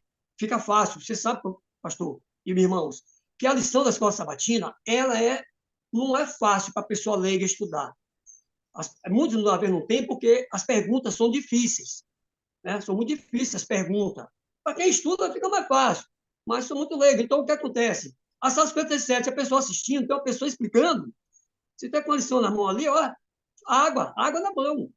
Então, eu digo aí, vocês estão trazendo não só a restauração, a renovação para que a igreja cresça, multiplique, se una mais, entendeu? Então, vamos orar e pedir a Deus que agora nós estamos se aproximando do fim. E o que vai vir pela frente não é fácil. Não é? Então, a gente tem que estar mais unidos, como foi a igreja dos 1260 anos. Preferiu a morte, mas não negava Jesus. Então, isso vai acontecer nos últimos dias. Amém. Bom, Val, eu ia terminar aqui agora com a oração, mas ainda chegou um pedido aqui de um testemunho que tem gente na expectativa aí para ouvir. Então, vamos colocar esse último testemunho e aí depois a gente vai orar encerrando esse momento. É o testemunho do dilúvio. Rapaz, ela é longo, é 1 hora e pouca, mas vou fazer o seguinte. Na realidade, eu quero mandar um abraço para o irmão Adão, da Paraíba, ele está meio até doentinho. Eu acho que não estou me lembrando com a idade, já de ser 80 e poucos anos já. Ele, aqui em Simões Filho, ele conheceu a igreja, se batizou, mas um ano e pouco depois de batizado, ele queria levar mensagem para os seus parentes na Paraíba. Então, ele preparou uma irmã chamada Leondina e pessoas chamaram, um irmão não pôde ir, ele veio me convidou para ir para Paraíba. Aí rapaz, o problema meu é eu trabalhar aqui, que estou com problema de respiratório, aí comecei a dizer para ele, tem que ir preparado, não posso ser assim.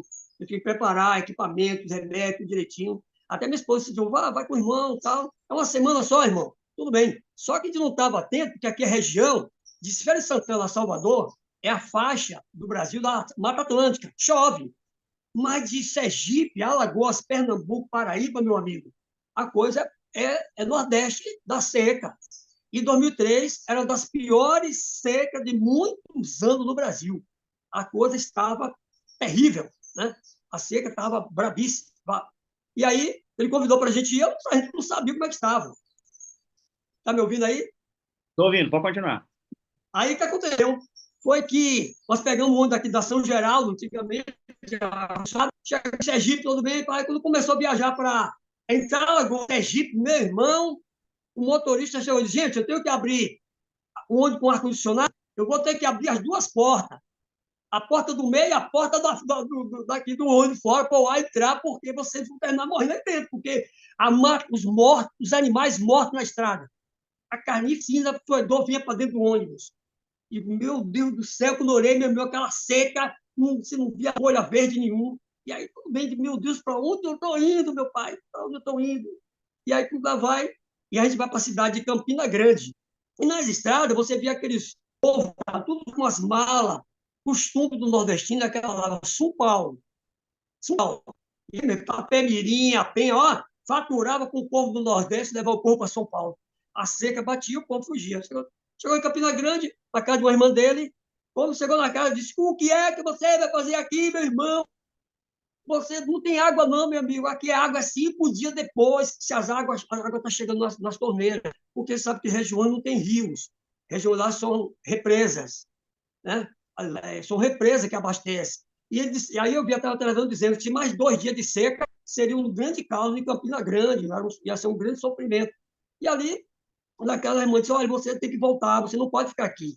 Mas o sonho dele era ir de Campina Grande para uma região chamada Cajazeiras, onde mora um irmão dele e outros parentes, o pai dele, mas começou tudo.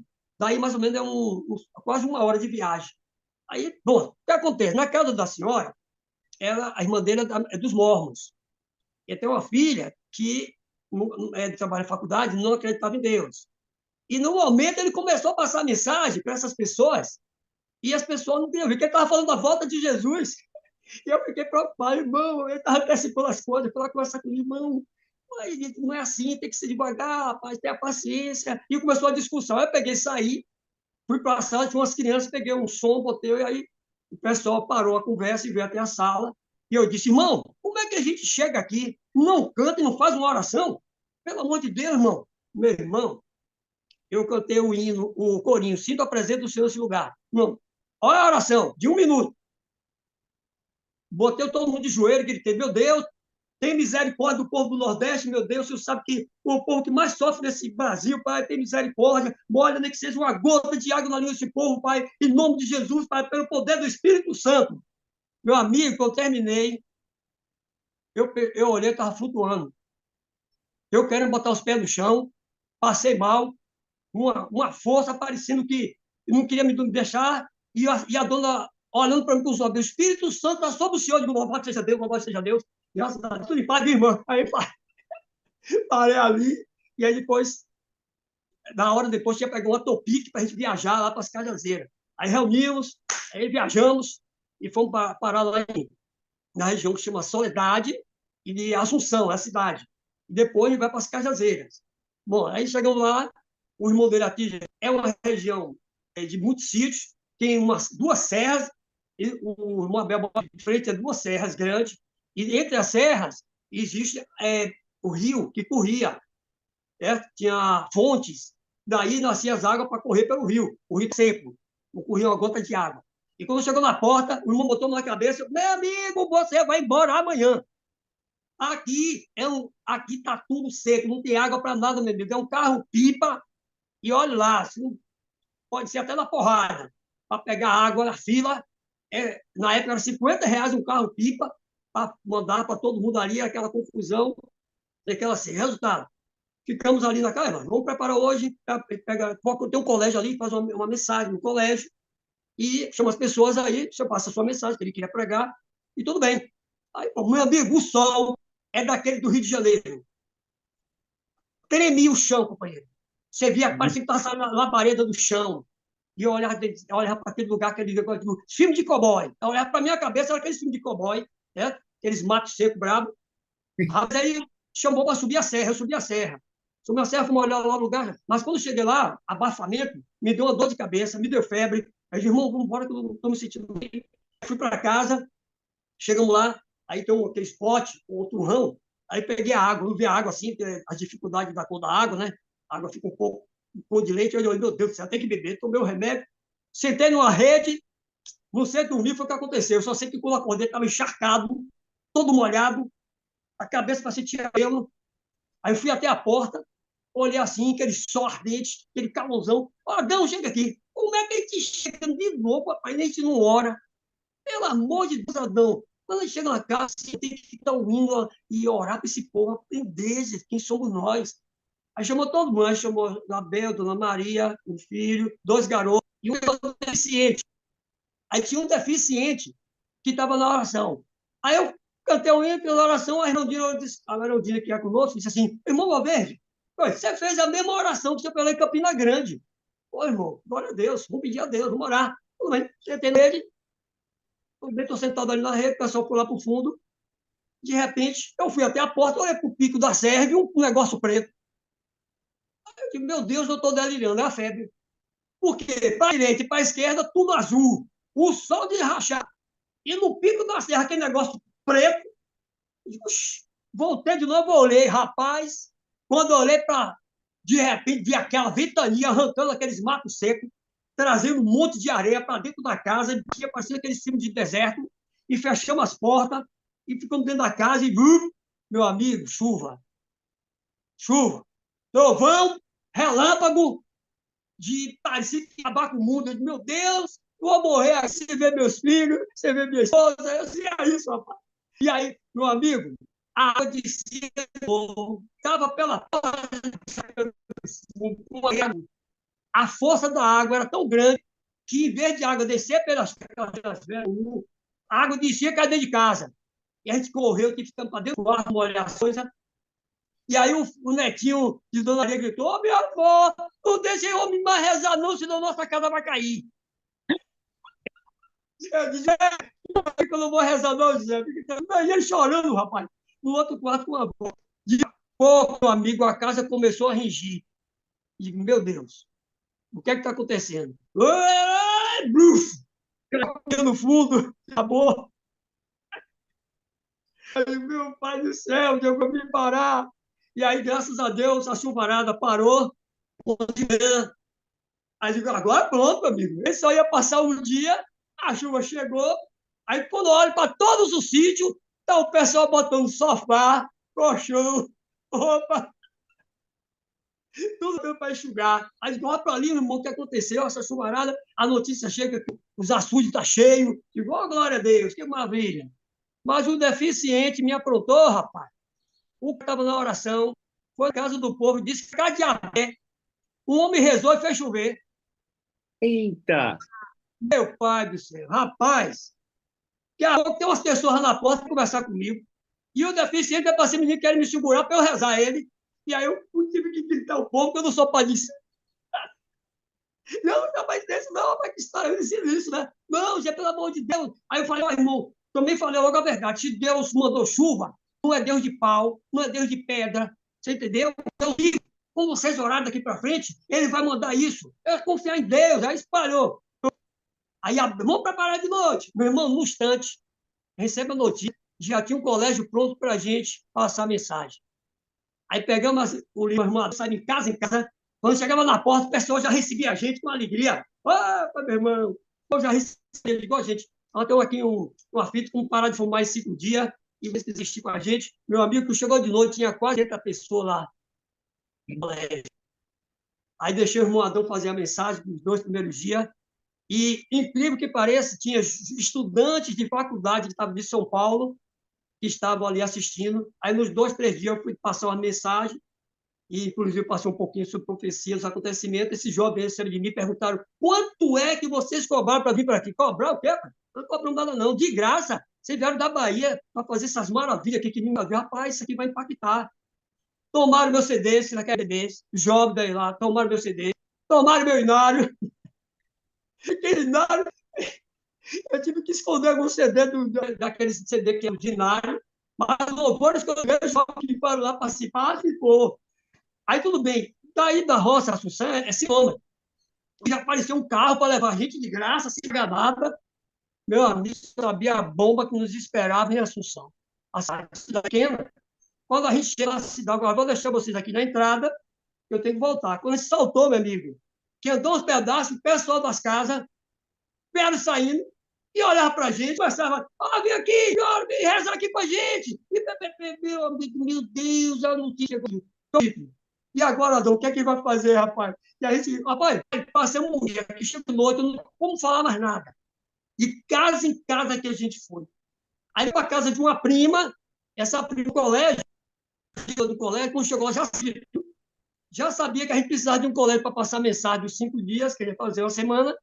Já deixaram, ainda disse, lá tem geladeira, tem comida, se vocês quiserem. Eu digo, meu pai do céu, as coisas estão acontecendo, a gente se sabe nada. Quando eu estou conversando, aí eu fui lá, chegou, meu irmão, que igreja o senhor é? Da Igreja de Jesus Cristo. Tem essa igreja? Tem, sim. Eu sou da Igreja de Jesus Cristo. Igreja de Jesus Cristo? É, senhora. Você nunca ouviu falar, não? A senhora não é de Jesus? Pronto, nós somos de Jesus, já abraçamos. A esposa do pastor da Igreja Batista. Disse, meu marido quer conhecer o senhor. Por que conhecer? Meu irmão, nunca aconteceu isso aqui, não. O pessoal disse aí que o senhor fizeram as orações aí, estava e aconteceu, e Deus trouxe essa bênção. Louvado seja Deus. Só que ela virou e disse, naquele prédio, vá, que a história de que naquela hora vai lá. Aí, rapaz, aqui já teve aqui teve, sim. Aí eu fui lá. Quando chegou lá na porta, a senhora apareceu, dona Alice. Bom dia, dona Alice. Tudo bem? Dona Alice, eu gostaria de a senhora alugar esse quartinho de cimento para a semana. Aí eu disse, meu filho, vocês são de onde? Nós somos cristãos. Gostaria de a gente alugar, mas eu só alugo para o meu pessoal da igreja. A senhora da Assembleia. A senhora é da Assembleia? Estou. Mas como a moça da esposa do pastor tinha dito que ela era adventista. Mas da Assembleia, não entendi nada. Aí eu disse, fui cantar o hino, eu vou ver o que é que vai, qual vai ser a reação. Adão, vamos cantar um hino. Quando cantei o 31, a mulher deu, meu Deus, é meu povo, é meu povo. Eu não entendi nada. Meu povo, como? Ô, meu irmão, eu sou analfabeto. Meu marido veio para aqui, de Campina Grande, passou uma mensagem, foi batizado 30 pessoas. 6 meses depois, meu marido morreu. E não ia dirigir. Não veio ninguém. Aí o povo se espalhou, foi todo mundo para a Assembleia de Deus. Para a Assembleia de Deus, foi. Não tinha ninguém para eu não sei ler e escrever. Não ninguém. Meus filhos estão pequenos. E aí eu disse, aí mandou chamar uma filha, a filha veio, eu cantei um hino, a filha se abraçou com a gente, e as filhas eram até do coral da igreja. Aí eu disse assim, mano, vamos fazer o seguinte, irmão Adão Valverde, vamos botar um carro de som, espalhar, vamos parar de fumar em 5 dias. Aí botou o carro de som na cidade. Vamos parar de fumar em 5 dias. Aí no colégio e tal, vamos assistir uma programação durante a semana, como parar de fumar em 5 dias. Ó, uma região daquela época, o povo cachimbo, charuto, pessoal de roça, aqueles camaradas de maiores condições, sabe, né? É fumante. E aí, tudo bem. Só que tem aí a irmã disse assim, pô, daí a irmã botou a gente lá, com tudo certinho, disse assim, olha, vamos fazer o seguinte, João Verde, a irmã Leondina, quinta-feira, vamos encerrar, quinta-feira é meu aniversário. Opa, legal. Então, vamos preparar. E ela disse, não, fica tranquilo, que eu faço tudo. Compra o material, que eu faço o material todo. Eu digo, oh, meu pai, que alegria. Aí, tudo bem. Então, eu fui comprar um material numa padaria. Só que uma padaria ali é um bar também. Quando eu cheguei, tá aquela amizade de pessoas de roças, todas de fazendas, numa alegria, bebendo a sua cervejada e tudo, não, e alegre porque choveu, né? Quando eu botei o pé aqui, entrei na padaria, um disse assim, ó, é o senhor aí que está divulgando o som aí, ó, não para por mais 5 dias, ó. Ele disse, não, foi esse povo aí que rezou, rapaz, trouxe chuva pra gente. Aí veio me abraçar, e disse, meu pai do céu, tô frito. Aí um virou e disse, meu amigo, tá tudo bem, só tem um problema. Que é o problema? Parar de fumar em 5 dias, numa região aqui onde charuto, cachimbo funciona. Não, meu amigo, você não consegue, não. Aí, esse aí tá difícil. Aí olhou para mim, eu fiquei todo triste assim, meu amigo, desculpa, eu quero lhe fazer uma pergunta. Se for para magoar e ferir, eu quero dizer para você, a gente para, tá certo? Tá. Se você fuma cachimbo, qual foi a última vez que você beijou na boca de sua esposa? Meu amigo, o cara ficou vermelho, o cara, o colega caiu em cima dele, igual nação. Rapaz, tem uns 20 anos. Eu vi que meu neto disse que eu estou fedendo, minha esposa disse que eu, olha, vai dormir no outro quarto. Aí, tudo bem. Ele olhou e disse, meu amigo, desculpe, eu vou olhar minha fazenda aí, porque você sabe que essa chuva com a bênção, eu não digo que vou todo dia, mas pelo menos nem que seja no último dia eu vou lá assistir sua programação. Amigo, quando foi começar a programação, Fernando, o pessoal da Assembleia, que era adventista, foi tudo para a programação, meu amigo. O colégio encheu. Apareceu um carro de som de uma igreja para escutar. Botou o carro na porta do colégio. Aí o pessoal que estava da igreja dele, que estava lá dentro, foi lá e disse assim, olha, ali. Botaram o carro do caminhão para fora. Aí o cara foi embora com o som. Aí O fizeram cara uma foi lá programação. colocar, o cara foi lá colocar um som para dificultar o trabalho de vocês e o pessoal botou ele para correr. Não, é o pessoal deles, porque o pessoal que veio para a igreja era aqueles ex-adventistas. E gente que até do coral deles. Quando eles souberam lá, deram cá para desmanchar o trabalho. Meu amigo, o pai foi maravilhosamente, fizemos uma programação, quando é quinta-feira, vai encerrar também com o aniversário de Ronaldinho. Está tudo preparado lá numa sala, e aí do lado tinha uma sala de professores de faculdade que vinha da Campina para dar aula aos estudantes, que já tinha esse início ali. Aí um professor de faculdade foi até a porta e me chamou. Falei, meu amigo, eu estava assistindo esse seu pregar, mas eu entendi umas coisas que eu nunca ouvi falar. Você está falando assunto de história geral. Falando de Bíblia, né? Você está falando de religião, mas tem história geral. Eu fiquei bobo com isso, eu nunca ouvi falar isso. Que tem uma história geral, a Bíblia tem a ver com a história.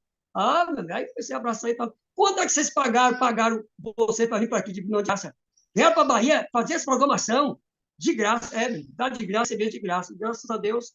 Bom, quando vai terminar a programação, quem é que chega? A irmã de Adão, lá de Campina Grande, e com a filha, que era ateísta. Meu amigo, as notícias já tinham chegado em Campina Grande. E misericórdia. Se isso for para o Brasil, eu vou morrer. Eu disse logo, se não for para o Brasil, eu vou morrer. É possível. Aí, resultado, quando terminou a programação, foi abraçar todo mundo, veio um senhor do cachimbo. Me deu um abraço, Fernando, e chorou, rapaz. E aí, chorando, eu digo, amigo, e aí, rapaz, foi? Camarada, a ignorância acaba com a vida da pessoa. Desde aquele primeiro dia que você me disse, eu parei de fumar, tem 5 dias que eu não fumo, minha velhinha disse que a partir de hoje eu posso dormir no quarto dela e beijar na boca dela. Eita, benção! E o médico para ele e disse: você não está mais fedendo.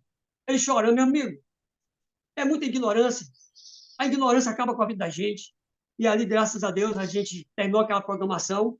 Fizemos, foram 120 pessoas no caderno que entreguei lá para a igreja de Campina Grande. Finalizando, eu estou lá no mercado Tacador em Salvador, numa fila. Aí tem um rapaz na minha frente com Walkman, aquele negócio de Walkman antigamente, né? E o rapaz estava ouvindo o quarteto dos Mormons. Aí eu bati no ombro dele e disse: ô, rapaz, essa música aí é linda. Ele disse: é? Você gostou? Eu disse: gostei. Ô, amigo, você é dos Mormons? Não, sou pastor adventista. É, pastor adventista? Legal. O nome do senhor Valverde? Senhor Valverde? Eu disse: o que é, rapaz? Rapaz, o senhor foi para Paraíba? Eu digo: meu Deus do céu. Já está aqui em Salvador? É? Poxa, como é que você sabe? Foi a igreja da Pituba que construiu a igreja de Assunção.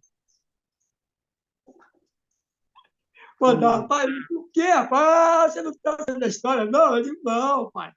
Foi na época do pastor Ulisses. Pois é, meu amigo, a igreja já foi construída lá, já tem igreja adventista na cidade de Assunção. E aí eu digo: meu pai do céu. E minha esposa queria ir lá para conhecer tudo isso. Aí nós fizemos uma viagem, nós fomos lá, só que eu não sabia mais a casa de ninguém e nem sabia nem na casa do irmão Adão morava. Eu digo: mulher, vamos soltar na cidade, Soledade, e vamos para um hotel. Aí cheguei no hotel, tal, acertei com a moça, paguei para ficar no apartamento, levou até o apartamento para ficar para no outro dia e procurar onde é que a Adão mora. Chegou, que a jovem viu o meu nome, Valverde. Ela disse: o senhor é Valverde que teve aqui em 2003? Sou. Oh, meu Deus, eu era garota. Eu ajudei a cantar no programa com o senhor lá. Ela não vai me convidar para a casa de Adão. Eu digo: oh, meu pai do céu, que maravilha. Aí foi lá, começou a bater. Encontramos o irmão Adão, conheci a nova igreja lá com os irmãos. E a história é a seguinte, para resumir, no final, uma história assim. Aí o pessoal me conheceu e numa programação eu chamei logo uma cena desse, mandar um abraço para ele, que é o Rodrigo, menino inteligente, uma maravilha lá na Soledade.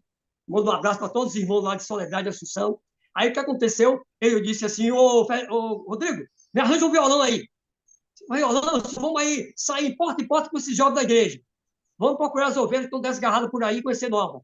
Aí, não, veja, aqui ninguém tem violão, não. Entendeu?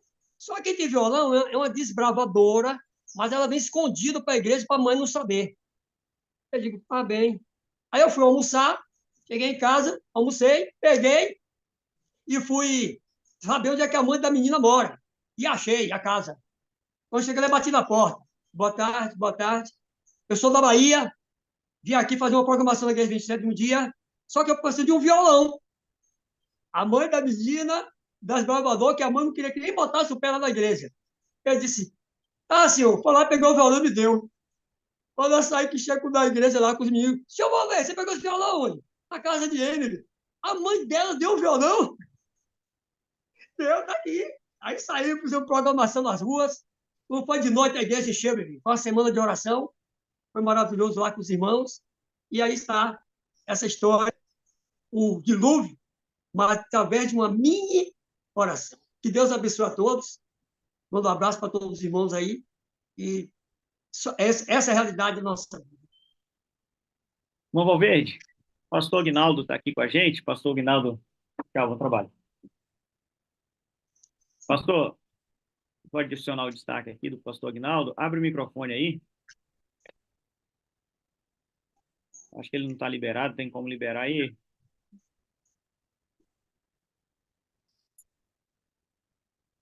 Ó, Abre aí, pastor. tá me ouvindo agora? Positivo e operante. Que bom ouvir as histórias do irmão Valverde. Eu fui pastor em Campina Grande nesse período, doutor Isaías, a igreja da Pituba. Eu estava lá quando a igreja de Soledade estava sendo construída, irmão Valverde. De Assunção estava funcionando, porque Assunção fazia parte do meu distrito de São José da Mata. E eu estou muito feliz de ver o senhor contar as histórias. O irmão Adão foi meu amigo, conheci lá um missionário nato. Que coisa bonita. O irmão Adão, a irmã Raimunda, a esposa dele. O Foi, Rodrigo, quando eu faleceu. cheguei em Soledade, Rodrigo era novinho ainda na fé, rapaz. Que coisa boa ouvir essas histórias, esses milagres. E o irmão Valverde é famoso lá na região, viu? É Então, o senhor verdade. pastoreou a igreja que ele ajudou a plantar lá, pastor Aguinaldo? Pastoreei a igreja, né? A igreja de Assunção, da época do Terra de Esperança, projeto Terra de Esperança, a igreja da Pituba construiu lá. E a inauguração foi no meu tempo, né? Quando o pastor Isaías esteve lá e tudo, o doutor Isaías, né? Que era advogado na época, era advogado da União, chegou a ser advogado da divisão também, hoje falecido, né? Ele lá de Salvador, frequentava Pituba, na época foi a Pituba que, dentro desse projeto Terra de Esperança, a Pituba que construiu a igreja lá em Assunção, na Paraíba. O pastor, o doutor Isaías tinha algum vínculo ali, né? Ele é paraibano, né? Se não me falha a memória. E aí desenvolveram esse trabalho muito bonito. Obrigado por essas lembranças, irmão Isaías. Muito bom. Ô, irmão Valverde, obrigado por me lembrar. O Rodrigo está bem, né? Eu não sei se só tem notícia de lá, mas está todo mundo bem. Tá bom? Eu passo para ele todo dia o link. Eu passo para Ok. ele todos os dias o link. O Rodrigo Eles realmente é estão um menino bom. muito em Ok. contato comigo. Gostoso. Eu quis marcar esse momento porque amei demais, viu? Louvado seja Pastor Deus. Aguinaldo, fica aí com a gente, vou pedir o senhor para fazer a oração de encerramento aqui, tá, da nossa reunião. Eu quero agradecer, irmão Valverde, com certeza o irmão Valverde vai voltar em outro momento aqui para falar mais daquilo que o Espírito Santo tem feito através dele, né? E, de repente, você estava aqui ouvindo, às vezes, quando alguém ouve um testemunho, a pessoa fica duvidando, né? Uhum. Duvidando. Isso. E aqui, pastor Aguinaldo, a gente nem combinou, né? Você viu, ele entrou e o microfone nem estava liberado. Mas está aí um homem que pastoreou essa igreja que Deus usou o irmão Valverde para plantar. Então, você que está aqui, meu irmão, creia no poder do Espírito Santo. Veja como uma coisa foi levando a outra, né? E só Isso. no céu o irmão Valverde vai ter noção, e você e eu também, daquilo que o Espírito Santo faz através de nós. Então, que Deus nos abençoe nesse dia e que nós vivamos no poder do Espírito Santo, em nome de Jesus. Amém. Ora para E nós aí, pastor. a próxima, você grave bem, pastor Wagner, tiver assim, um filho que tem um coração do lado direito. Depois eu conto o resto. Eita, já ficou aí, ó. Próximos capítulos. Já ficou aí o gostinho do próximo capítulo que vai ser benção. O coração do lado direito. Eita! Muito bem. Ora para nós, pastor Aguinaldo, por favor. Amém. Pai Celestial, Deus eterno, Eu temia, Espírito Santo, mas louvado como é seja bom, Deus. Senhor, ver Verdade. testemunhos e o relato do teu poder na vida de filhos que se colocam à tua disposição, Senhor. Ó Deus, o Senhor deseja operar muitos milagres e usar muitos, Senhor, para que o nome de Jesus seja honrado e glorificado. E eu te peço, Espírito Santo, a cada um de nós que estamos aqui assistindo e ouvindo, no meu caso, relembrando desses acontecimentos, Senhor, por bondade e misericórdia, usa-nos como instrumento nas tuas mãos. Enche-nos do teu poder, da plenitude do Santo Espírito, para que sejamos instrumentos úteis nas mãos de Deus e principalmente para que o nome do Senhor Jesus seja honrado e glorificado. Abençoa, Senhor, eu te peço a vida do irmão Valverde. Abençoa, Senhor, as igrejas por onde ele passou e abençoa a tua igreja neste mundo, Senhor. Que possamos, movidos pelo teu Santo Espírito, nos preparar, glorificar e honrar o teu santo nome. É a minha oração, em nome e por amor de Jesus. Amém. Pastor Aguinaldo, irmão Valverde, 4 coisas que eu tenho para dizer para vocês. Eu amo vocês, preciso de vocês para ser feliz. Vocês são a parte visível de Deus e eu creio mais em Deus porque vocês existem. Amém, amém, amém, amém.